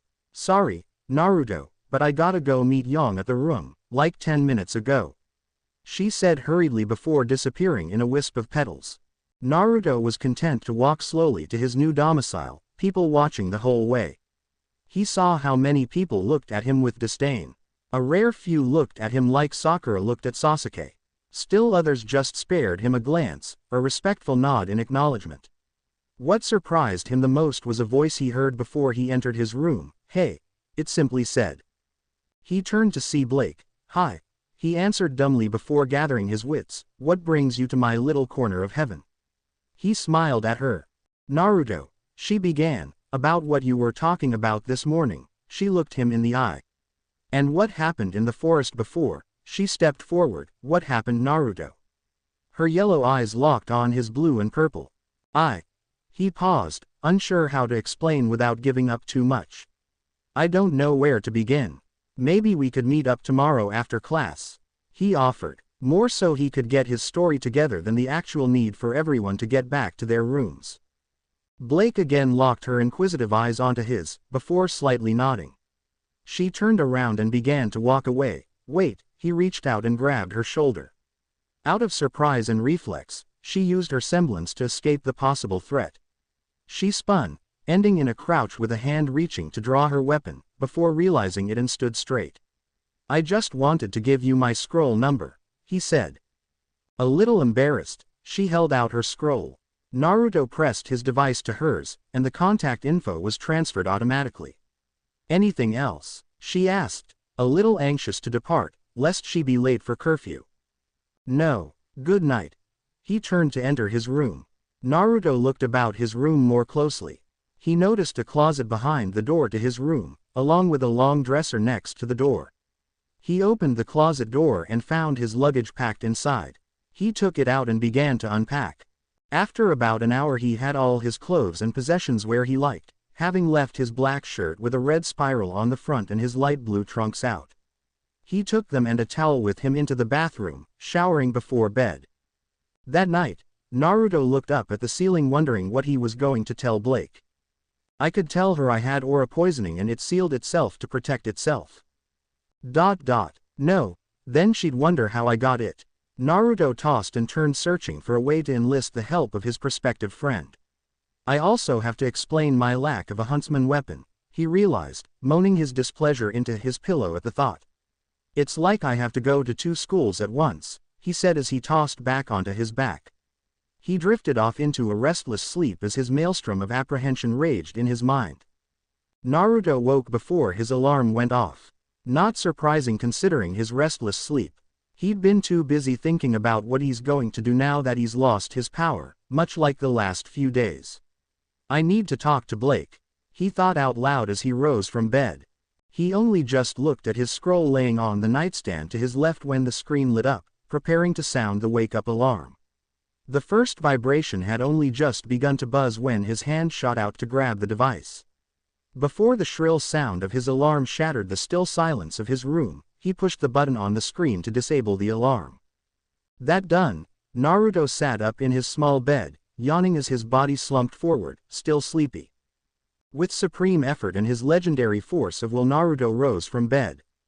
The fox Faunus tossed his scroll onto his pillow before stretching the sleepiness from his body, his deep orange-crimson tail and ears quickly flicking from side to side. Gathering his thoughts, he began his morning ritual. He meandered lazily toward his dresser.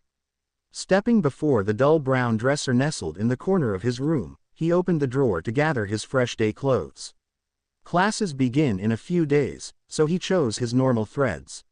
Now being a pair of black pants with an orange stripe running down the outside of the right leg and a dark blue shirt with a red spiral pattern on the front. Having gathered his clothes, and took off toward the shower. Tossing his disheveled clean clothes on the counter by the sink, he wandered to the shower and turned the water on, setting it as close to spring water temperature he could. He stepped back, turning to the mirror as he stripped out of his night clothes. Now in his birthday suit, Naruto turned back toward the running water, catching his reflection in the mirror. He paused to look at his toned body. He put his hand over his belly, where the seal for Kuruma had been. Smiling bitterly at the sudden turn his life had taken in the last year or so.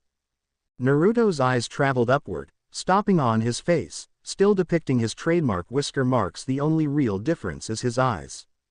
Taking his hand from his belly rub his head, he felt one of the other real differences, his ears. Starting off blonde as his hair at the base, fading to orange, then deepening into blood crimson near the tips. Their color mirrored his tail, minus the blonde base. So much has changed, he said to no one in particular. Shaking himself of the funk with the pleasant memories of his new life, Naruto's smile widened, looking into his own blue and purple eyes. Having already accepted the new world he'd been thrown in, Naruto continued his trek to the shower. He stepped under the comforting spray of water, the heat easing the stress-tensed muscles of his body, his fox ears relaxed on top of his head. Naruto took a moment to lean against the wall below the shower head, using his arms to support him, allowing the water to spray the back of his head and trickle down the rest of his body, the feeling lulling his body into relaxation. After a few minutes, Naruto began to wash. First lathering his hair, careful to avoid getting shampoo in his ears, he left the suds in to soak and condition his hair as he began to scrub his body of the cold sweat from last night. The scrunchie scouring away the soil and dead skin, leaving behind the fresh scent of his body wash. When he finished, he again stood under the spray, looking at the drain, arms braced against the wall before him. As he watched the water spiral down the drain, he felt his plan for the day come together. With the suds rinsed from his hair and body, turned off the water and got out. He toweled down and got dressed, tossing his soiled clothes into the laundry basket he put just outside the bathroom door. Naruto stood just outside the bathroom door, rubbing his cheek absent-mindedly as he continued to plan out his day. While he thought, Naruto allowed his legs to lead him to the window. The dull gray light coming through the curtains beckoning him to open them. Quickly, like ripping of a band-aid, Naruto parted the curtains looking at the blue-purple of the pre-dawn sky. Smiling at the early day, Naruto turned to retrieve his scroll before leaving. Having strolled to his bed, he picked up his scroll, checking the time, 6:15. He smirked thinking to himself, just in time for breakfast. Better go before that girl eats all the pancakes. Again, he threw on his black overcoat, pocketed his scroll and left his room, not bothering to make his bed. Naruto quickly walked down the relatively bland, three-tone gray halls of the dorms making his way to the exit. On his way he saw a few people, Jimorn and Naruto. Carmen fell into step beside him. Today he wore his familiar cargo pants, along with a short-sleeved black shirt. His sword hanging lazily on his right hip. "Oh, hey, Carmen, right?" Naruto asked. "Indeed, Sue. So, how'd yesterday go for ya?" the redhead asked, his hands lazily resting in his pockets. Pretty much without a hitch." Naruto began, weaving his fingers behind his head. "It wasn't nearly as interesting as the others, that's for sure. I mean, I ran into a pack of Beowulfs, but they were easy. Other than that, nothing. Dealt with them, got my artifact, climbed the cliff and bantered with Ozpin till we made it back to Beacon for the inducting ceremony. How about you?" Naruto gave the rundown of his day. Much the same brudda. I ran into some boabatisk, dough. Nasty tings, dem. Barreled through a few trees, and damn near flattened Matt." He chuckled, like it's a normal occurrence for him. "Well, seeing as it's part of the job. It's actually where I met ma partner. She's pretty cool, uses a collapsible staff, deadly with dat thing. She broke both a 1-0 pig's tusks." He exclaimed. "Really? Wow, she must be something to be able to break grim bones." Naruto chuckled. They arrived at the cafeteria. Naruto opened the front door for Carmen, and held it for a rabbit faunus and her friend. Thank you," the rabbit meekly said, barely making eye contact with the fox faunus that is Naruto. "Thanks man," her friend quickly said. The girl gently grabbed the rabbit girl, pulling the shy girl with her. "And, they see chivalry is dead," Carmen chuckled, as Naruto entered the building walking past the fire sword user. Naruto just chuckled before he heard an excited, loud voice, "To the pancakes." He turned toward the door, fear etched into his face. "Oh no." Naruto looked at Carmen, who had a questioning look on his face. "Come on, we gotta get in line before her." He grabbed Carmine's arm, pulling toward the breakfast line. "Whoa, bruh, what's wrong?" Carmen asked, stumbling along behind Naruto. Naruto didn't answer until he had them securely in the line, just behind the rabbit faunus and her fancily dressed friend. "Sorry, Carmen, I wanted to get some breakfast before she tore through the line." He barely got the sentence out before the cafeteria doors exploded inward in a pink cloud, crashing into the walls they were attached to, embedding into them. The rabbit faunus whipped around, and adorable, eep, escaping her mouth. Carmen didn't even have to look to know. "Nora," he deadpanned. "You know her?" Naruto asked, shocked. "Not really. She, Lion, I attended Palette Academy together. She's interestin'," Carmen explained. The bubbly orange-haired girl skipped into the cafeteria, a green-clad boy just moments behind. Nora caught sight of the end of the line, dead set on not letting it get any longer. She grabbed the boy behind her and in less than a flash appeared behind Carmen. The guy had raven black hair with a bright pink streak in his hair. His green clothes looked like they belong on an Eastern noble. He seemed to be out of breath. "Nora," he sighed, "please, don't ever do that again." The energetic girl just giggled, seemingly vibrating where she stood. "Sorry, Ren, but," she looked past the line to look at breakfast's main dish, pancakes. She exclaimed, startling everyone who wasn't completely awake. She began to rub her palms together, cackling like she was planning something truly devilish. "Nora, please, calm down. The food isn't going anywhere," a red-headed girl with a golden headdress said as she walked up to the end of the line. "Yeah, Nora, seriously," a familiar voice said. Naruto looked and found John. "That's right, John's the leader of these guys." He looked at the four in line behind Carmen, sizing them up. His thoughts were interrupted by a rambunctious, "There it goes." Nora was pointing at a kid taking a plate of pancakes from the other end of the line. Naruto couldn't help but laugh to himself as the boy turned to see Nora glaring at him. He froze in place for a minute, until the next person bumped him. Naruto. John finally noticed him. "Good morning, man." The boy seemed a little too excited to see Naruto. "Mornin', John." Naruto responded. "How's the team?" John glanced at from Naruto to Nora and back. "Hey, it's great. Really, it's great." John smiled, rubbing the back of his head. "Yeah, it's so much fun. It's like a sleepover," Nora exclaimed, hugging Ren. "It is pretty interesting. I look forward to working together," Pyrrha said diplomatically, glancing at John. Ren just smiled and nodded in the embrace of his partner. When the line had gotten far enough, Naruto picked up a tray and a couple plates and began his trek down the breakfast buffet. He took what seemed to be a small bowl of fruit salad, a small helping of hash browns, 4 slices of bacon, and a large helping of eggs.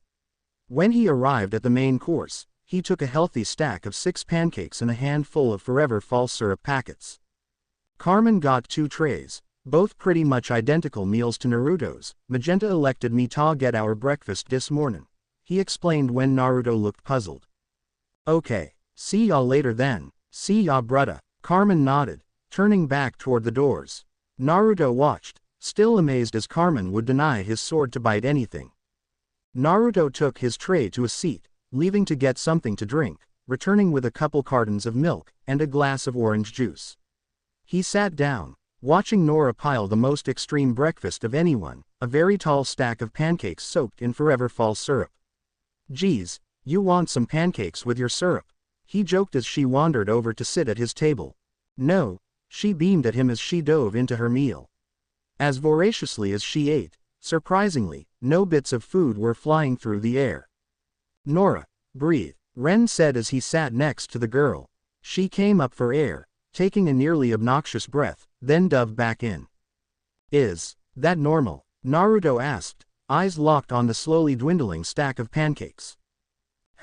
Oh, yeah," Ren said shortly as he began cutting his breakfast. His moderate pair of pancakes, and a mug of tea taking up the space before him. John and Pyrrha sat down next, both having a decently rounded breakfast, a plate of pancakes, a bowl of mixed fruit, and a glass of milk. "So, Naruto, how'd it go yesterday?" John asked. "Pretty good, actually. How about you?" John chuckled nervously. I got stuck to a tree." He glanced at the red-haired girl. "I'm sorry." She blushed. "That's when Pyrrha and I became partners." He looked at her, smiling. Naruto couldn't help but notice Pyrrha's blush got even darker just as John looked away. "Then I was tossed across the forest by a Deathstalker, and crashed into RWBY. RWBY and her team killed a giant Nevermore and we took care of that Deathstalker. It was," John sighed, combing his hand through his hair, "it was awesome." He finished.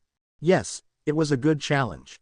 Pyrrha giggled before spooning some fruit into her mouth, her blush already faded.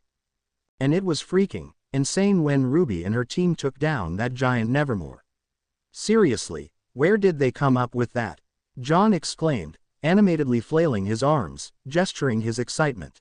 "That would be our fearless leader's plan," Weiss said rather bitterly as she took a seat a few places down from Naruto, her position just staggered to the right of John. The heiress had taken a rather simple breakfast of some pancakes. Apparently Nora left some, an apple, and some orange juice to wash it all down with. "Yeah, RWBY's plan was pure awesomeness," Yang said excitedly as she plopped down to Naruto's immediate right, the corner seat, just across from Nora. She glanced over to Nora, and was captivated with the sight of someone making so many pancakes disappear so quickly. "Yeah, it was pretty cool, huh?" RWBY said as she sat down next to her partner. "I just looked at who I had and it just sorta clicked, ya know." She smiled. Blake sat silently between RWBY and Naruto.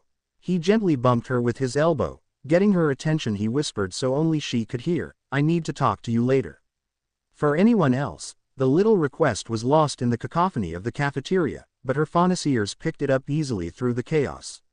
She just tapped on the book she always had on her, indicating she'd be in the library. Naruto nodded in understanding. "Yeah, RWBY, that was amazing. The single most epic way to kill a bird ever." Of all time, John excitedly said. It was fun. Couldn't have done it without my team though. Ruby humbly said, as she picked up a strawberry and popped it into her mouth. Don't sell yourself short, Ruby. You perfectly analyzed what you had and came up with a winning strategy for the situation. You did well. Pyrrha encouraged the little red girl. Ruby blushed at the compliment from the world-renowned fighter. Yeah, sis, it was amazing. Couldn't have done better myself. Yang called over Naruto and Blake. Blake was the first done with her breakfast, telling her team where she'd be. She left. Naruto had to fight the urge to watch her dissolve into the crowd. Nora finished her plate and jumped back in line to get more. Ren went along to keep her from taking all the pancakes. Naruto poured syrup over his pancakes and began to eat. Just as the food neared his mouth he heard his scroll go off. After taking the bite, he fished the device out of his pocket. It was a message. From Ozpin, I found some info you may be interested in. A simple message. He figured he could stop by the headmaster's office on his way to the library. Quickly, he scarfed down his pancakes, hash browns, drank a carton. Then finished his meal, downing both the last carton and his orange juice. Yang just watched as he horked down his meal. I can't believe you just did that, she sounded disgusted. What, drinking orange juice and milk? That's gonna turn your stomach bitter. Meh, I do it all the time. It's actually not bad. Naruto grinned. Anyway, I gotta head out guys. He stood with his tray. Have a good one guys, see ya. He said before turning away. He walked to the exit, leaving his tray on the rotating conveyor that took the dishes to the washroom on his way out. When he stepped out of the cafeteria, he looked at the still brightening sky. The clouds having turned a beautiful display of yellow and orange against the royal blue sky, the shattered moon fading from sight. Smiling at the new day, he walked toward the main academy building. Looking up at the spires of the fortress school beacon, he knew that the headmaster was in the highest room in the tallest tower. Seeing that his destination was far above the rest of the towers, just under the trio of green glowing orbs, he knew that a time skip was quickly approaching. The journey to the top floor of the world was an interesting one. Luckily, the tower had an elevator leading to the top. Naruto mentally sighed at the thought of taking stairs. As he watched the floor counter above the door climb, he wondered what the interesting info could be. His thoughts didn't make it far when he felt the elevator glide to a stop. Curious, Naruto looked up to the floor counter, which simply read, TOP. Naruto couldn't help but chuckle at the simplicity of the joke. The doors slid open, revealing an interesting room. Full of gears and moving parts, the roof was a piece of clockwork art.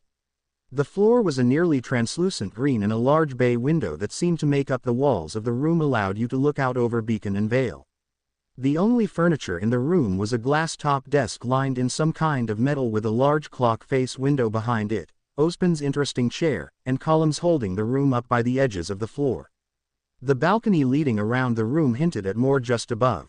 Ozpin stood at the window, looking out over the lake and walled-off city of Vale. Good of you to join me, Naruto. He turned on his heels and walked to his desk, occupied by a series of open folders and old books.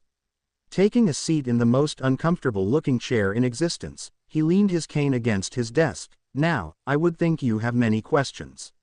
Only one of which being why I've called you here on your weekend. Oz said before taking a sip from his ever-present mug. Yeah, what's so important? Naruto asked as he walked up to the glass desk, amazed that the brittle material could tolerate so much weight without budging. Or, interesting, as you put it. He continued, leaning on the desk. Well, after you told your tale, I dedicated a bit of my time and resources to researching your era, and what has happened since your disappearance from it. He paused, watching and gauging Naruto's reaction. Seeing nothing, he continued, one of my associates has uncovered a series of fractions of this world's deeply buried history. Simple scraps of information when viewed separately, but together. Ozpin waved his hand over the folders and books. They tell a tale unlike any other. Naruto reached for one of the folders. And what does it have to do with me? The black-clad boy asked, blue and purple eyes flicking over the pages. He began muttering to himself, something about the moon and a cannon. He looked up from the page, peering at Ozpin. This, he couldn't find the words. That, Ozpin stressed the word, is just the beginning of the secret history of this world. He stood, leaning over his desk with both arms bracing his weight against it.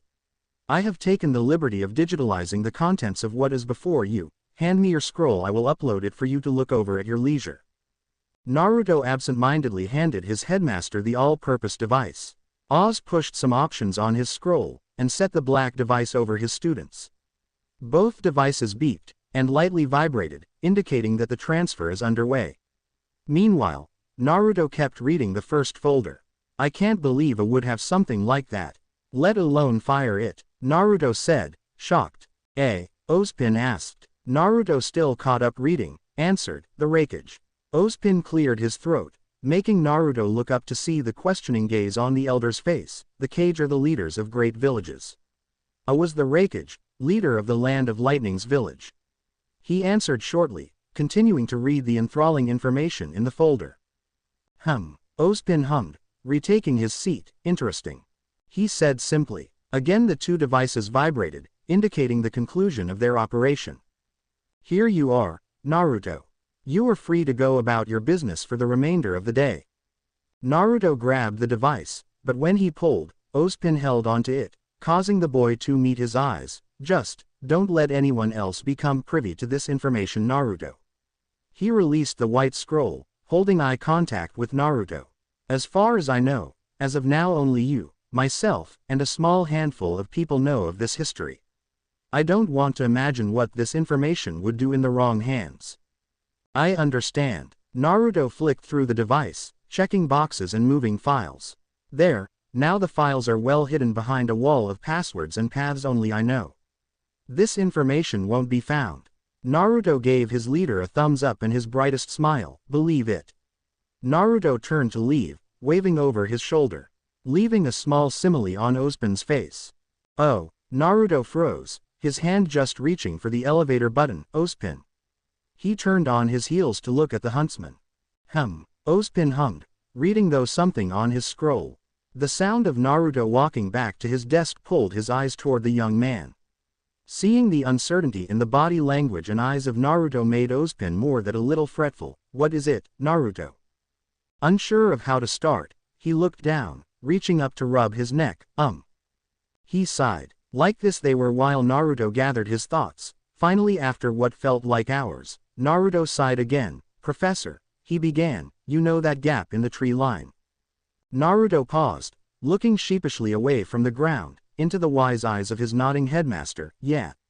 That was me. The curiosity burning in the eyes of Ozpin lit the fuse on the chattery explanation. Taking a deep breath, dropping his arm, and looking into the mysterious eyes of Headmaster Ozpin, Naruto told him how he lost his power. The fear, uncertainty, and disappointment laced through Naruto's story told far more than the boy's words did. Naruto, Ozpin said calmly as he stood, I know how frightening it can be to lose that which makes you who you are. Naruto gaped at the man walking around his desk, stopping beside him. Ozpin placed his hand on Naruto's shoulder, gently making the boy turn to face him. I also know how to get power back. Ozpin smiled his mysterious smile, his eyes lit slightly from within. Oz. Naruto looked into the glowing green that became the man's eyes, taking a step back from sheer shock.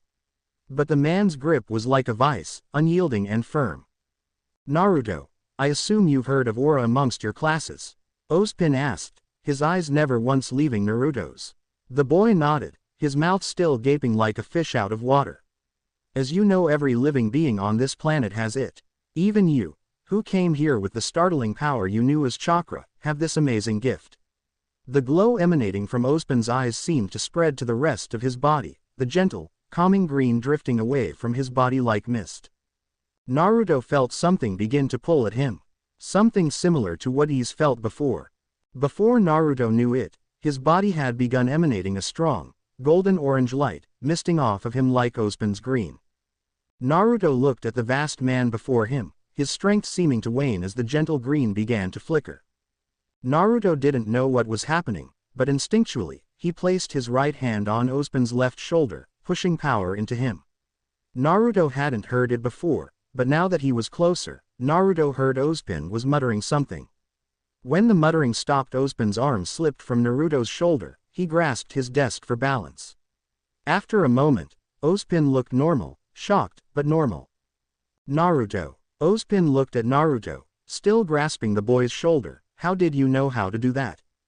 Do what? Naruto took his hand from Ozpin's shoulder, putting both his hands in his pockets as he stood straight. You just transfused your aura into mine. That technique is extremely advanced.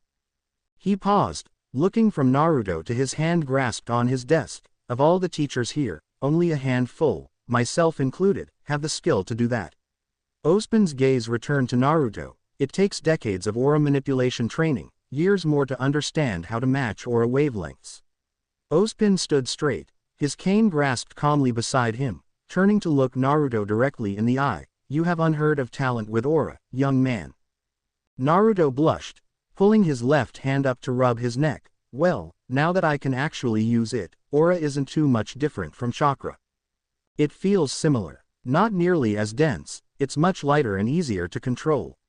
When I was, Naruto paused, his hand dropping back to his side. Back in the past, I had the ability to sense and synchronize chakra. Naruto looked into his leader's eyes. Ozpin was shocked to see the determination there. Now that I have a little power, I need to make a weapon. The force of Naruto's determination rang through the office like the toll of a giant bell. I believe I can point you in the right direction. I'll send a message to her to see if she's up for it. I'll notify you later, Ozpin said as he walked back behind his desk. Taking a seat, he looked at Naruto. Anything else? Not at the moment, no. Naruto took a step to turn away, but before he did, he turned back to Ozpin. Thank you, Professor Ozpin. You don't know what this means to me. When Ozpin looked back up to Naruto, he saw his student bowing to him. No need to thank me, or humble yourself, Naruto. It is my job to keep my students alive and strong. Now, go see your friend in the library. Naruto stood up straight so fast, it was a blur of motion. The shock on Naruto's face was simply priceless. Ozpin held up his scroll and snapped a picture. Naruto stood, mouth agape, pointing at Ozpin. Shock making all his joints lax and rigid all at once. The result was his legs bowed inward, and his arms curved at funky angles. The only words that escaped his mouth were, "How did? This is more than my school, Naruto, it is my home. I make it my mission to know everything that transpires within the walls of my home." Ozpin smiled mysteriously. Plus the fact I saw your little exchange with Blake this morning helped things plenty. He chuckled. Naruto began to relax. He chuckled as he looked at his headmaster. Oz, you really are pretty cool. Ya know that? Ozpin just smiled, giving his normal hum of acknowledgement. As Naruto turned to leave, he realized he was still glowing. Oz. How do I glow myself? Ozpin's laugh rang out from behind Naruto, making the boy shake his head in frustration. Blake was sitting in the farthest corner of the massive library at Beacon, reading a book with a red stripe across the cover. Her amber eyes flicking quickly from line to line as she was completely enthralled by the tales of lust and action. Having already finished Dr. Jekyll and Mr. Hyde, she quickly retrieved her guilty pleasure from the dorm. While it's true she's read this volume enough to be able to recite it backwards, she just loved the characterization and story so much she can't help but reread it every now and then. Like how someone loves a show so much they watch it over and over again, she was addicted to the title. The quiet girl was so immersed in the fiction that she didn't notice anyone around her. This was quickly remedied by Naruto loudly slamming his palm into the desk next to her book. So, how's the book? He asked through a devious grin. The loud noise made Blake drop her book, jump out of her chair and drop into a battle stance, all but hissing the whole time. Blake's lithe form compressed like a spring as she sought out the offender. When Blake noticed it was Naruto, she uncoiled her nerves. The fact that Naruto was practically rolling on the floor laughing really irked her. Blake rose to her feet, silently walking over to the laughing boy, her fists clenched. Naruto, she growled as she stopped next to him. The danger ease in registered just in time because as she pulled her foot back to kick him in the side, Naruto swept the cat's other foot out from under her. Naruto caught her, having landed with a loud, oof. Naruto was still lightly chuckling when Blake looked up to glare at him. You know, you're not very threatening when you're laying on top of me. Blake's sudden blush made Naruto's chuckle turn into laughter. The fox rolled them over and quickly rose to his feet, pulling Blake with him as he rose. You are insufferable. She sighed quietly. Come on, you know you like me. Naruto grinned. When Blake's glare turned into a scowl, Naruto asked, why else would you still be holding my hand? Blake quickly wrenched her hand free, her blush thankfully not visible in the dim light away from the desks and shelves. What did you want to talk about this morning? Blake said, getting to the point. She turned away from Naruto, returning to her desk to retrieve her book and sketchpad. Noticing the drawing pad, Naruto couldn't help but ask, you draw? Naruto stepped beside the dark girl, actively avoiding touching her, not wanting to raise her ire. Naruto, what did you really want to talk about? Blake dodged the question. I wanted to continue our conversation from yesterday morning. About Aura, Naruto answered, reminding Blake of the subject. Naruto observed how gently Blake treated her sketchpad, almost protectively. Right, what did you want to know? She asked as she sat back down, blocking Naruto from grabbing at the sketchpad, like so many other people have done. She was pleasantly surprised to see Naruto paid the pad no mind after she had moved it. I want to manipulate it better. I figured you'd be a good teacher. Where I'm from we didn't really have formal aura classes. Naruto explained as he sat next to her. Manipulation is a very broad field. Anything more specific? Blake waved her hand about, emphasizing the broadness of Naruto's explanation. Mostly in using aura in battle. Naruto gave a few practice punches into the air above the desk. I assume you mean offensively. Blake smirked. How else? Naruto smiled, turning back to the raven-haired girl. Blake offered a slight inclination of her lips, as big a smile she'd offer someone she didn't know too well. Okay then. I'm not sure why you came to me for it though. I don't use aura offensively. I only use it for a passive defense and for my semblance. I think Ren might be a good teacher though. Blake offered her direction. Ren, why him? Naruto asked, confused that Blake had pretty much shrugged him off on someone else. Nora likes to talk, a lot, and last night she was loudly reciting how Ren had taken down a King Taijutsu by himself pretty much unarmed on initiation day. According to Nora, he used his aura to blow off one of the snake's heads. You can do that, Naruto exclaimed, receiving a quieting, shish, from someone a few rows down. Me, personally, no, but it is possible. Blake answered, dragging her finger along various scratches and dings in the table she shared with Naruto. Naruto noted her absent-mindedness. Hey, you okay? Naruto almost put a hand on her shoulder, but stopped just before he actually touched the secretive young woman. She may still be a little touchy. Blake glanced over at Naruto, quickly looking away from the lines she traced in the table, noticing he asked in genuine concern, why do you care? She tried to analyze the fox faunus. Yeah, just thinking. Blake refocused her deep amber eyes on her ever-wandering finger. Naruto's eyes followed Blake's, also following the finger. Perhaps she was trying to communicate with the roaming digit. Thinking about what? Naruto mentally traced the paths her narrow finger traced upon the long-aged tabletop. Maybe she's tracing letters. Too much. Blake sighed, still following the finger, not yet able to find any sort of pattern in the finger's path. Naruto asked, anything I can help with? Blake stopped tracing the table's scars. Blake turns to face Naruto, and in the same movement laid her head upon her shoulder, using it as a pillow. Her hand dangling just over the worn surface of the table. Blake locked her eyes on Naruto's, amber moon staring into twin pools of blue and purple. I don't know yet. Mysterious as ever, Naruto smirked, rolling his eyes at the black cat laying before him. Fine, I'll let you keep thinking then. Naruto turned to leave, waving over his shoulder, message me if you think of something I can help with. Blake watched the black fox walk away, don't forget to talk to Ren. Naruto's response was a thumbs up over his left shoulder. Then he dropped his hands into his pockets before disappearing around the corner of a bookshelf. Naruto was barely 4 seconds out of the Beacon Library when he heard the whispered gasp of a breeze behind him, as a youthful voice spoke behind him, I hear you need to build a weapon. A few rose petals danced around his feet and a grin split his face in anticipation. I hear you need to build a weapon.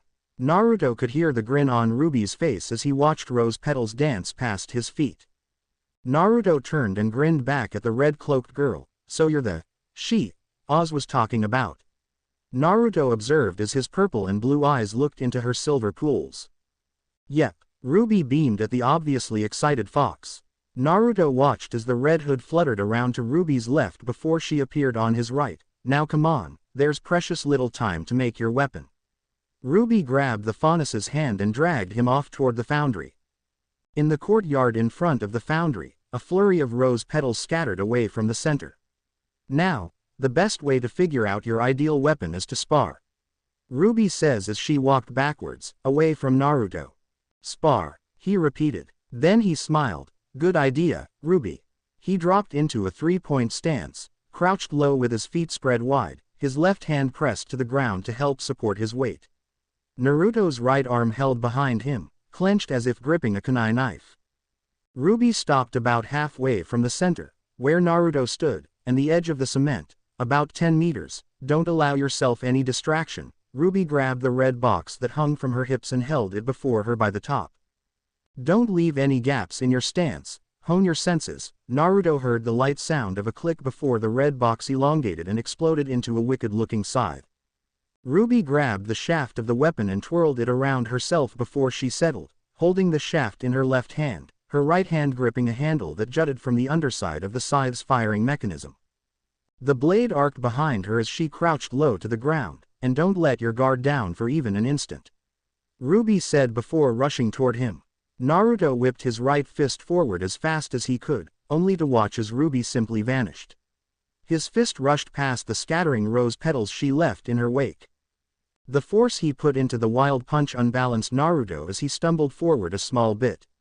He caught his balance and righted himself. Naruto stood straight, his eyes flicking about searching for even a hint of red. His ears listened for anything that could betray RWBY's location. Naruto strained his senses against the apparent calm around him. Looking, listening, even smelling all around him, not allowing even a single detail to escape his well-trained and masterfully honed senses. Shock etched itself into the eyes of Naruto as, to his left, the menacing blade of crescent rose rushed toward his head, seemingly in slow motion. Never, not even in the few spars she'd participated in back at Signal, had he seen RWBY display this kind of speed. Naruto ducked before he even realized it. He heard the blade whistle over his head as the red and black scythe cut through the air. Again, before he could counter, Naruto heard the whisper of the air as RWBY's semblance took her to blinding speeds. Again Naruto honed his senses. This time Naruto heard the impossibly quiet sound of RWBY exiting her speed jump, his fox ears twitching as the sound registered in them. Naruto struck out with his right hand, into the space he heard RWBY appear in. The fist passed through a zephyr of rose petals and empty air. Naruto smiled, remembering the last time he faced someone as fast as his young friend. Haku, the fox whispered under his breath. I will become strong. Naruto swore on the memory of his fallen enemy as he took a deep breath and closed his eyes. As he slowly exhaled, he once more honed his senses. RWBY once again reappeared in a flurry of rose petals and whipped Naruto's head with the shaft of crescent rose. I don't go easy, Naruto. I'm warning you now. Naruto ignored the pain as he instantly dug into the little blue pouch on his right leg and threw a kunai at RWBY, only for it to pass through the head of her afterimage that proceeded to scatter into a storm of rose petals that swirled around the courtyard. Again she disappeared, however Naruto expected it this time. He felt red-hooded girl's movements. His battle senses haven't dulled so much after losing his chakra to debilitate him like this. Naruto smiled as he once again closed his eyes, allowing his instincts to take over. The fox Faunus again reached into his pouch and took out a pair of knives. He tossed one to his left, caught it and gripped a kunai in each hand. RWBY appeared behind him, making to slash at his back. Naruto bent backwards at the knees, dodging the slash. Immediately he planted his fists on the concrete and performed a spinning kick as he pushed himself off the ground, his kunai ready to taste flesh as he held his hands above his head. The blonde fox didn't give RWBY even a moment to keep up, his kunai making wicked arcs toward her. RWBY jumped back, away from Naruto's slash. She was surprised to see small, clean slashes open on her corset. However, Naruto didn't allow her time to mourn her clothing as he pressed his counter-offense. Naruto rushed RWBY, his arms crossed before him. Surprised, RWBY did the first thing that came to mind. She pulled the trigger of Crescent Rose. In a blur of motion, RWBY spun around, her scythe singing a deadly tune as it arced toward Naruto's soft guts. Naruto jumped high, over the blade. RWBY again pulled the trigger of her beloved weapon, careening herself out of the way, barely dodging the kick that obliterated the concrete under it, forcing it to cave in and crack outward, then explode into a cloud of debris. Naruto immediately rushed RWBY and started to slash wildly, his kunai flashing in wicked arcs about RWBY, who could only barely dodge the tempest of wild attacks. Her silver eyes widened when she saw his eyes were closed. The hooded Reaper felt the stinging bite of one of Naruto's kunai as a thin cut opened on her upper left arm. Why didn't my aura street?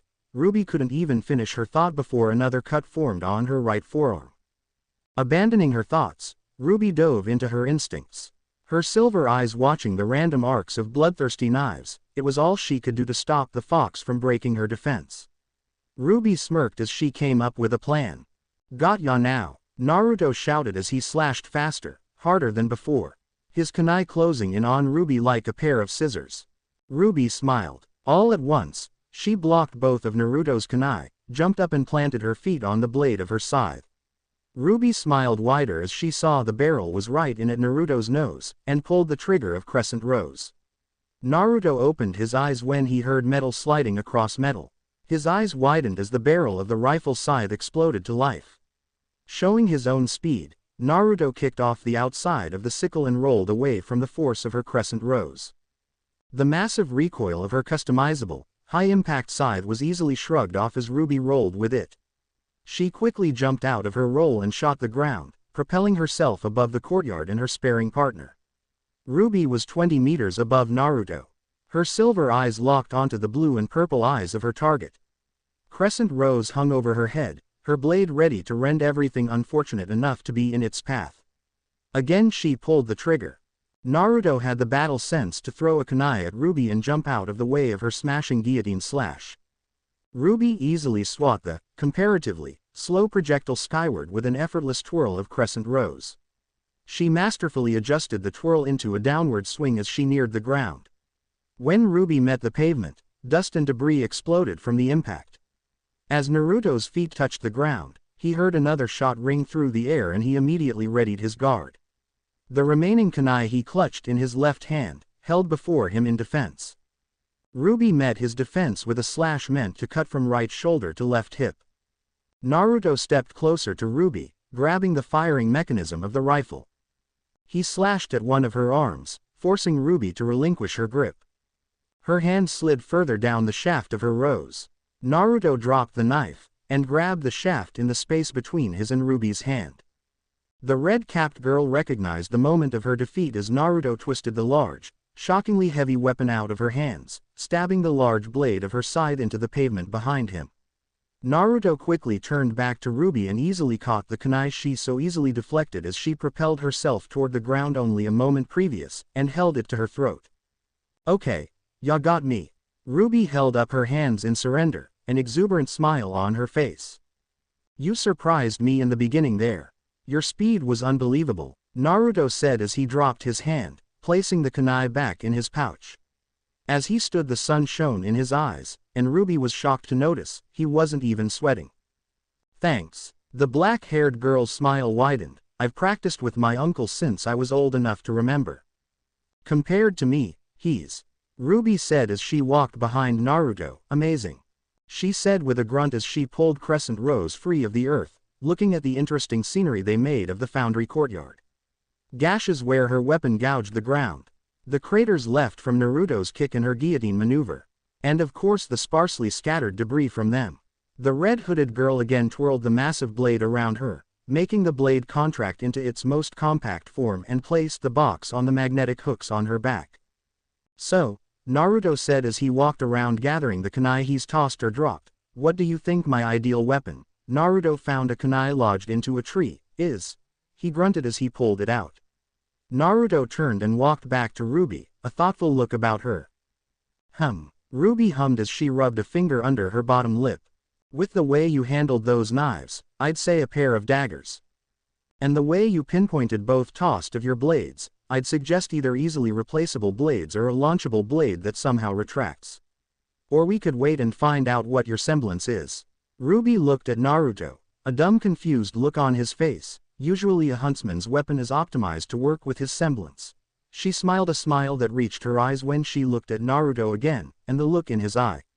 Like he just accepted a challenge. Oh, my semblance. Naruto grinned. I'll get it down within a month. He gave a cheesy thumbs up and grin, believe it. RWBY rolled her eyes, stunning Naruto at her blasé attitude at his statement. Apparently his shock showed because RWBY answered his silent question, it'll take you that long. RWBY swung her left hip out, placing her hand on it, and allowed her right arm to simply hang. Her cocky tone seemed to tick Naruto a little. What did he mean, that long? Naruto shouted, swiping his hand as if to spill something imaginary over in rage. How low? 3 weeks. RWBY held up her fingers before her face. Her eyes seemed to use them as a sight of a gun. RWBY smiled as her bluff got to him. Naruto grinned, fine. He glared defiantly at RWBY, I'll get in down in 2 weeks. No matter what. Naruto's self-absolute, defiant tone raised RWBY's drive to achieve as well. And when you do, well, spar again. Just to figure out who'd really win. RWBY teased, a sly smirk on her face. For now, let's get the rest of my team. We'll have plenty of fun together, she said, almost a purr. So, just wait here. I'll go get them. Before Naruto could respond, RWBY's after image scattered into the wind. Just like a ninja, Naruto chuckled as he watched the petals flutter away, slowly fading from existence. Come on. Naruto punched a tree, leaving a fist-sized hole in through the side of it. It's been a week, what the hell? He continued to berate himself as vented his frustrations on the poor tree that unfortunately grew where it had. This time swiping at the hole with his right hand, reducing the meter-round tree to but a stump. Naruto and Team RWBY have been training together to help Naruto unlock his semblance. Thus far all they've done is get better at beating him down. As a team their flow grew closer to flawless every time. Naruto, meanwhile, has felt his own prowess grow as well. His aura has vastly grown too, now rivaling that of a true huntsman, according to some teachers at Beacon. Moving on from the tree that he'd fell, he could only think of his progress toward his semblance as nothing. That's all I've done. A week and all I have to show for it is a little more aura. Finding another tree in the Emerald Forest, Naruto continued to vent. I've done everything the books say to do. I've taken every tip, hint, and lesson to heart. Naruto kicked at the trunk of a thick, lush, old tree. The wood held against his wrath. Why can't I find my semblance? Naruto jumped and barrel rolled to the left, landing a vicious kick to the trunk. The tree shivered at the force, but still held strong. Naruto landed on the foot he first kicked with, and delivered a powerful thrusting kick with his left. The ancient tree still stood firm, only a flat spot in its bark as proof of its noticing Naruto. Naruto. A smooth voice gently sounded behind the fox. His ears twitched in the direction the voice came from. He turned to see Blake leaning against a tree. Or rather, the stump of a tree his venting left fallen. Blake's yellow eyes wandered up Naruto's form. Her gaze ignored his black shorts, opting to see the fox's shirtless, temptingly hard abs and chest. A light blush heated her cheeks as she forced her eyes up to his. Naruto's blue and purple eyes met Blake's the golden pools and held their attention. Blake. How did you find me? Naruto stammered. He'd obviously not expected anyone to find him out here. Blake nodded over her right shoulder, toward a trail of stumps and evaporating grim. I followed your breadcrumbs, she answered simply. She didn't want to admit that she'd also followed his scent to the first crumb. What's wrong? What do you mean? Naruto averted his gaze, finding the ground very interesting, as he rubbed the back of his neck. I don't know many people that fell trees and beat down creatures of Grim with their bare hands for fun. Blake motioned to the trail of fallen trees and Grim behind her. Now, what's wrong? Why are you? She looked past Naruto at the ancient tree behind him, venting so hard. Naruto looked into Blake's eyes for a moment, then looked at the canopies of the Emerald Forest, his hand still rubbing the back of his head. Naruto closed his eyes, as if contemplating, then sighed in defeat. He looked at the black cat faunus. I can't find my semblance. We've been at it for a week and, you know. You were there. He flung his hand in the air in irritation. I just don't. Again he sighed as he hung his head. I've already started and, Naruto's defeated eyes met Blake's. I don't even know how to begin. He laughed weakly. I think that's because you've been going about it the wrong way. Blake said, almost knowingly. Naruto looked up hopefully at Blake. She rose an eyebrow and smirked at her struggling friend. I read somewhere that there are multiple ways to unlock your semblance.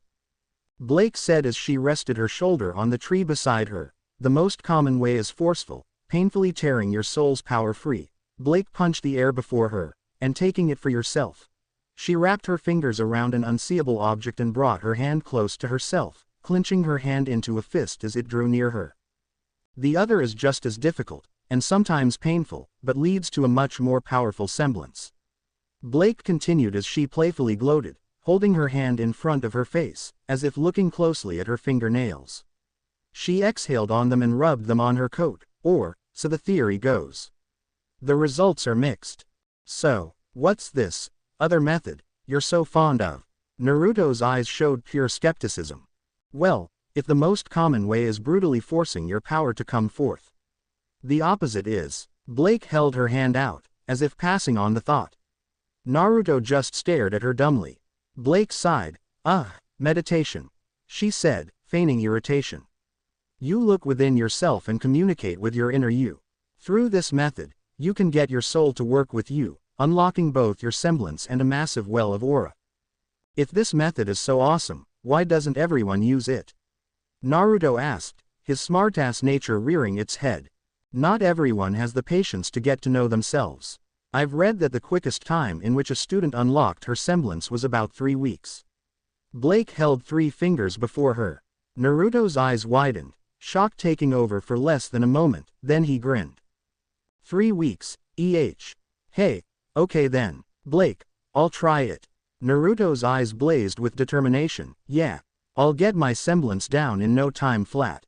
Believe it, Naruto shouted to the sky, and finished with a grinning thumbs up.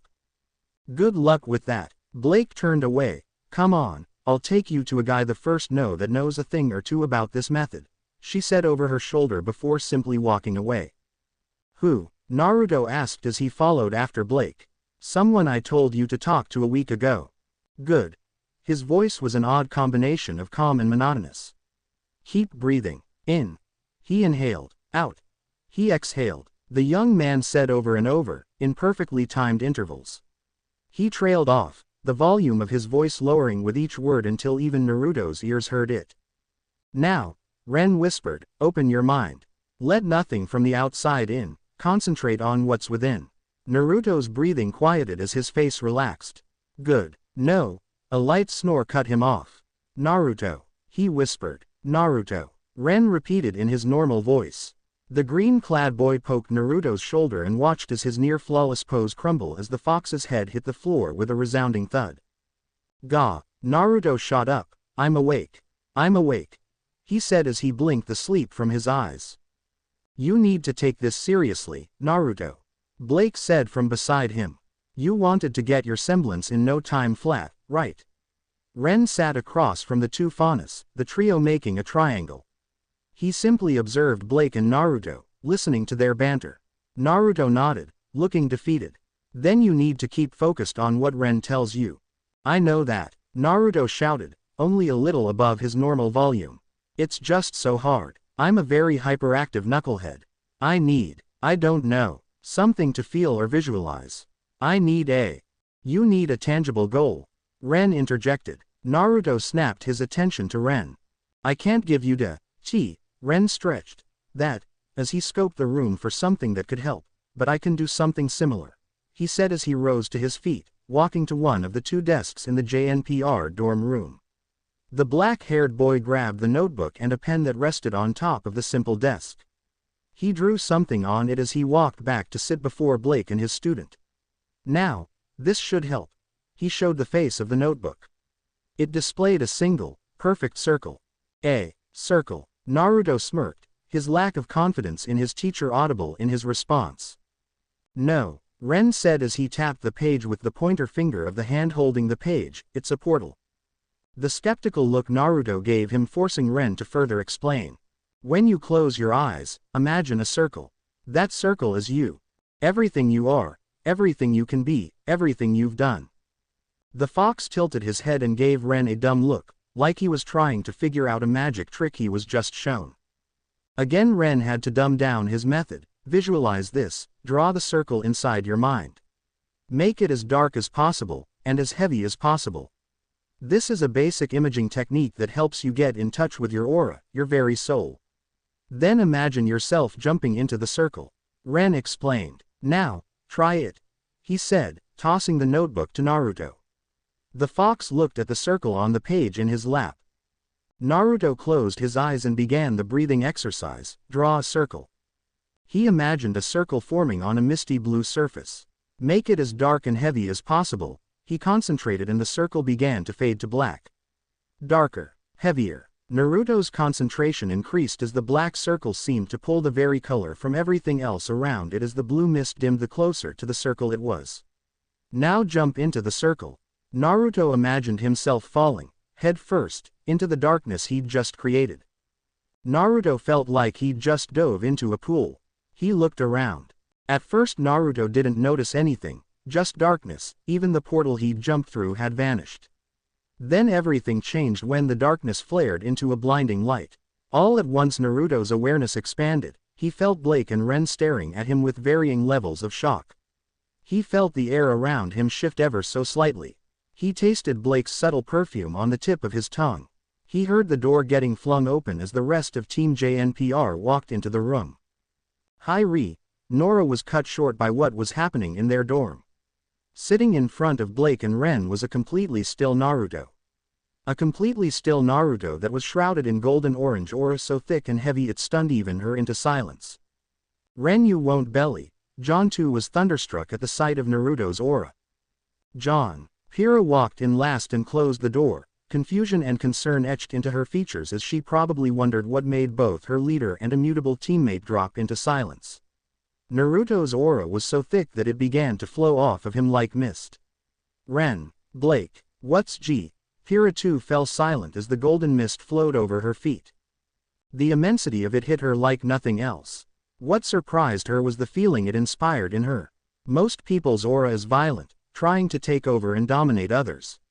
Other people's aura is healing, calming those it touches into peacefulness. Naruto's aura is the first to feel, accepting, like it was trying to welcome and empower her. Ren's eyes snapped to the rest of his team, a finger to his lips in a quieting gesture. He then lowered his hand, palm side down, gesturing for them to keep quiet and sit down.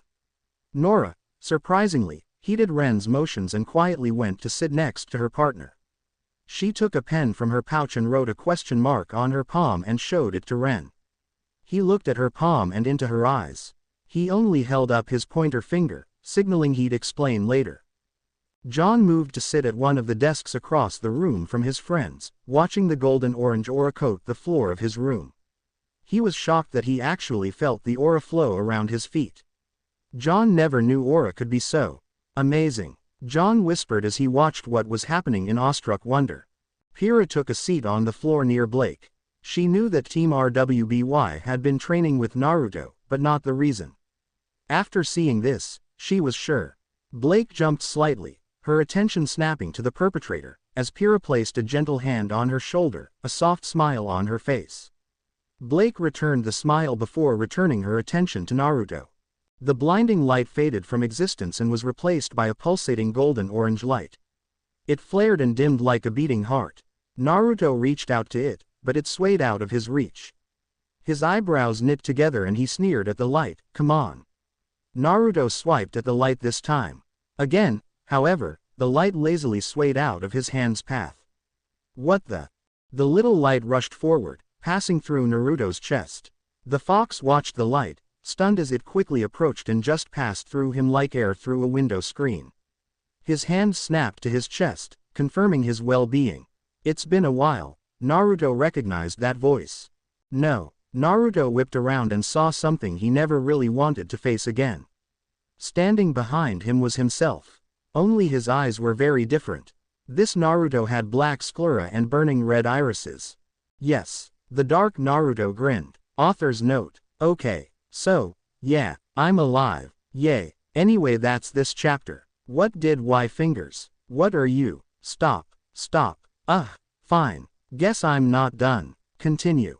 But, Yui, what? Naruto's brain struggled to make sense of what's happening. What, you thought you'd be done with me after that one time?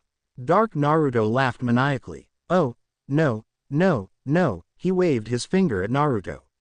I'll always be here, in the back of your mind, in the depths of your soul. I'm part of you, remember? But, you and I, Naruto could only sigh. So what happens now? Isn't it obvious? Did losing our chakra really dim you this much? Dark Naruto mocked his better half. You and I are always going to be one and the same, but that doesn't mean I'll like everything you do. And vice versa. He began to walk in a wide circle around Naruto. We are two sides of one coin. And I don't like how you've operated since we've arrived on Remnant. What have I done? You've lost a great deal of our power. You made us into this. Dark Naruto pulled at his own fox ears. The one thing I actually do like is that you're actually trying to get some power back. It wasn't my fault. My chakra was poisoned. That Beowulf by. Bullshit. As a sage, you should have felt that something was wrong with our power. Dark Naruto berated. That's N. And don't say that you could only sense it in sage mode. It's your energy. How did you not realize it was dissipating? Dark Naruto continued over Naruto. Naruto's eyes dulled, realizing the truth in the statements. I don't. No, you sicken me. Dark Naruto completed his lap around Naruto, now standing directly in front of him. Tell me, do you know the difference between a king and a horse? What's going on? It shouldn't take this long. Ren thought as he watched Naruto meditate. The aura he was emitting now fluctuating, coming in waves. Pouring off him 1 second, then nothing the next, then pouring again. It was like nothing he'd ever seen before. Ren looked to Pyrrha, who met his concerned eyes and knew what he was thinking immediately. The golden goddess stood and calmly walked out of the room. Blake missed this exchange as her eyes were locked on her friend. She didn't even notice Pyrrha get up and leave. The blackness around Naruto seethed with a red light as Dark Naruto rushed him. Naruto barely brought his arms to cross in front of him to block before his anger's punch rocked his bones. Not expecting the force behind the attack, Naruto was catapulted backward. TCH, pathetic. Dark Naruto rushed again. Naruto quickly recovered from the shock of the punch. Yeah, it was. He looked up at his darkness, defiance burning in his eyes. However, his left arm was struck numb from the sheer force behind the punch. Naruto reached into his pouch, holding a shuriken between each finger. He tossed the little metal stars at the Dark Naruto, who just tossed his own in return, mockingly mirroring Naruto's moves. Dark Naruto's throwing stars sparked as they intercepted Naruto's, but gave away the knife he threw with them. All at once, Naruto spun left, dodging the sharp tool, catching it by the ring on the end of the handle in his right hand and tossed it back as he stopped his rotation. Dark Naruto expected it and caught the knife in the ring of a second Kwani in his hand. Huh, still gonna try You'll know when I try. Believe it, he shouted as he rushed his dark doppelganger. Naruto pulled his right fist back and clocked his shadow in the jaw. The force was great and the aim was true, but Naruto didn't even move the dark apparition. Naruto noticed golden-orange light rippling from under his fist. You used aura to shield yourself. Oh, it's so much more than just shield. Dark Naruto said as he glared at Naruto from under his brow. He inclined his head toward Naruto's hand, increasing the output of his aura, repelling Naruto's hand wildly away. The motion tore Naruto's defense wide open. The Dark Fox then delivered a quick series of punches to Naruto's core, augmenting the speed and hardness of his fists as he pummeled his opposite's ribs. Naruto closed his eyes as he grit his teeth, soundlessly taking the beating. Dark Naruto's assault paused as he pulled his right fist back, turning his body into the punch. Naruto took the instant to build his aura. The Shadow's fist rushed forward, his knuckles glowing brightly with stored aura, His elbow left ripples of light as his aura propelled the punch. Just before the punch connected, Naruto projected the aura he'd built. A sound of electricity and rushing wind filled the darkness around them as Dark Naruto's aura-empowered fist met the pure force of Naruto's aura shield. Naruto's pained face untwisted, his jaw relaxing and his eyes unscrewing. Then his eyes snapped open, the rage behind them burned into Dark Naruto's eyes, and a smile slowly split the fox's face. Before the dark shadow could react, Naruto's left hand shot up, taking Dark Naruto's arm in a grip so tight he felt his bones shift in his flesh. The surprise caught him off guard, breaking the concentration he needed to keep his aura constant. The aura that enhanced his fist dissipated and his wrist broke against the constant force of Naruto's aura. Last time I couldn't beat you down. Last time you had everything I have. This time, Naruto pulled his right fist back, turning his body with the loading punch. I'll beat you. Naruto enhanced his fist, hardening his knuckles. As Naruto's fist rocketed toward Dark Naruto, light rippled from behind Naruto's elbow. Naruto squeezed his shadow's arm harder, preventing him from concentrating on building his aura. The punch connected. Dark Naruto's head whipped to the left. Naruto's grip on the Dark Fox's arm kept him from stumbling backward, but the shadow swung around Naruto's arm with the force of the punch. Seemingly unaffected by the punch, Dark Naruto elbowed Naruto in the crook of his knee, buckling the leg, causing both of them to fall and Naruto to release his shadow's broken wrist. HMPH, you got me good. Dark Naruto said as they floated in the darkness around them. The strobing red light faded into a gently pulsating golden orange. Naruto lay in silence for a while, thinking about everything that's happened since he got to Remnant. He still dwells on the fact he lost his chakra, angry that he couldn't stop it, irritated at the fact he probably could have. Naruto sighed. Can you help me get strong again? He asked, almost scared of the answer. What? Dark Naruto looked at his opposite. If we want to get strong, we need to work together. Like we did back then. Naruto explained. If you're always with me, then you should be able to help me find my our semblance. But why ask me now? You were right. I should have known my power was dissipating. I should have protected myself better when I got here, because I didn't. We're weaker now. I lost the power we worked so hard earning. Naruto looked at his living reflection. Now I can only ask for your help in rebuilding it again. Dark Naruto's eyes began to water. You're asking me for help even after what I tried to do. Again. Yeah, I know. Naruto smiled, but not everyone has the patience to know themselves. Naruto looked straight ahead, into the nothingness that surrounds him and himself. I'm willing to take the time. He's been like this for hours. Ren said quietly, standing just outside his dorm room. The door left open enough for JNPR, himself, and Ms. Goodwitch to look in. Blake hadn't left Naruto since he'd begun meditating. What happened? Tell me again, from the beginning. The headmaster's assistant commanded, her concern over Naruto increasing after hearing what Pyrrha had told her. Blake brought Naruto to me. They asked me for help in his semblance training. He was struggling to get it, so I taught him a method that helped me. Ren explained. What method was that? Glinda asked. I told him to visualize a circle, to make it as dark and as heavy as possible, and to jump into the circle. It's supposed to help him get in touch with his aura. I didn't think. He stopped talking as Naruto's pulsating aura began to flow like it had before. His golden-orange aura flowing off him like clouds around a mountain, billowing even higher than it was before. Blake, who had been sitting beside Naruto, rose to her knees and shuffled in front of Naruto. Blake, Ren called. Blake's yellow eyes flicked to Ren and back to Naruto. She waved him in. I think he's coming back, she whispered. Naruto had begun to breathe heavier and his aura stopped flowing again. All the aura that had billowed off of him began to swirl around the room, back toward Naruto. When all the aura was reabsorbed, Naruto wearily opened his eyes. Blake. He looked around, and the dimness of the window snapped him awake. How long have I been out? He said panicky. Naruto, you've been here for almost 5 hours. Ren said as he crouched beside Blake. How do you feel? I'm okay. A bit tired, but I'm a. Can you tell me what happened? Glinda walked in standing behind Blake and Ren, her scroll before her, resting on her arm like a clipboard. I did what Ren told me to do, and Naruto paused, trying to remember everything. And the teacher pressured, and a light blinded me for a second. When it finally dimmed, I saw a light. It went through me and I saw.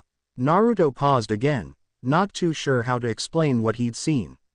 I saw myself. But it wasn't me. It was angrier. It felt so much darker than. Naruto trailed off. I fought myself. Then we came to an agreement. And now I'm awake. Glinda hummed, just like Ozpin does so often, as she flicked through her scroll. Do you want to go to the medial wing? Maybe see if everything's okay? She asked, concerned. I'm fine. Just need to sleep it off. Naruto grinned. Very well. Ren, a word if you would. Ms. Goodwitch said as she walked out of the room, leaving Blake and Naruto alone. Hey, hell of a day, huh? Blake asked. Yeah, Naruto chuckled.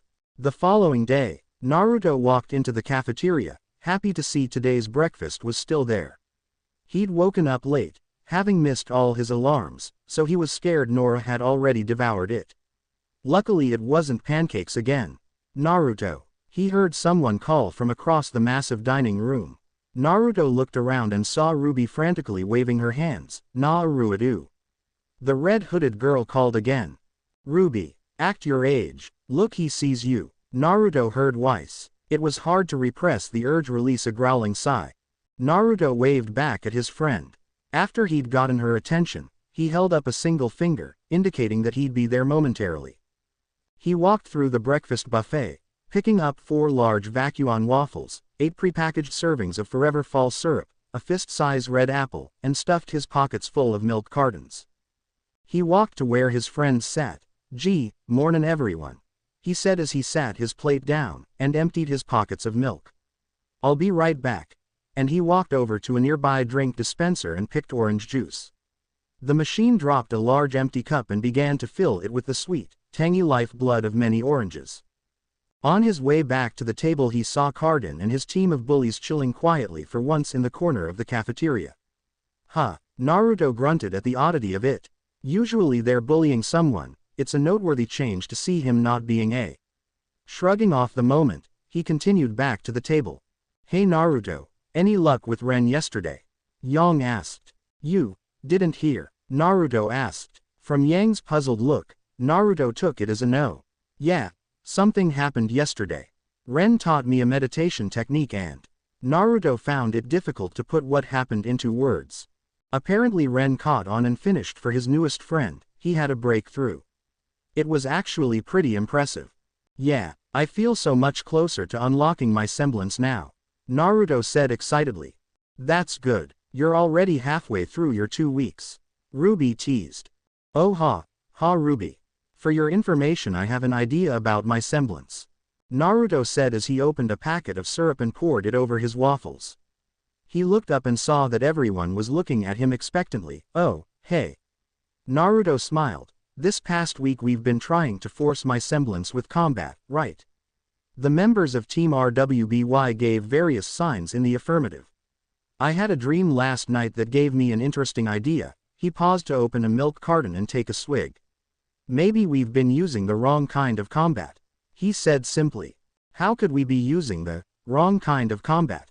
Weiss asked. Well, you know how in games there are 3 dominant types of character. Naruto asked, recalling some gaming things he'd read. Most of his friends nod, Weiss being the exception. Everyone looked at her like she had grown horns. What? I didn't have time to play games. She huffed. Well, we've been using the wrong training method. We've been grinding the wrong skills. Naruto explained. A look of, what? Crossed most of their faces. Ruby, Yang, and Nora all understood though. I've had the skills to be a rogue, I am pretty ninja. Naruto chuckled at his private joke. He stabbed his fork into his waffle and began to cut around it, but we've been training me up as a warrior class. Maybe I'm a mage, he said as he chomped into his waffle. That's actually a good idea, Pyrrha and Weiss said in perfect unison. Which is where my next question comes into play, Naruto said as he guzzled the rest of his first milk carton. Weiss, Ren, could you two help me train to fight with Dust and Aura? The end. Remember to subscribe and like this video. See you in the next video.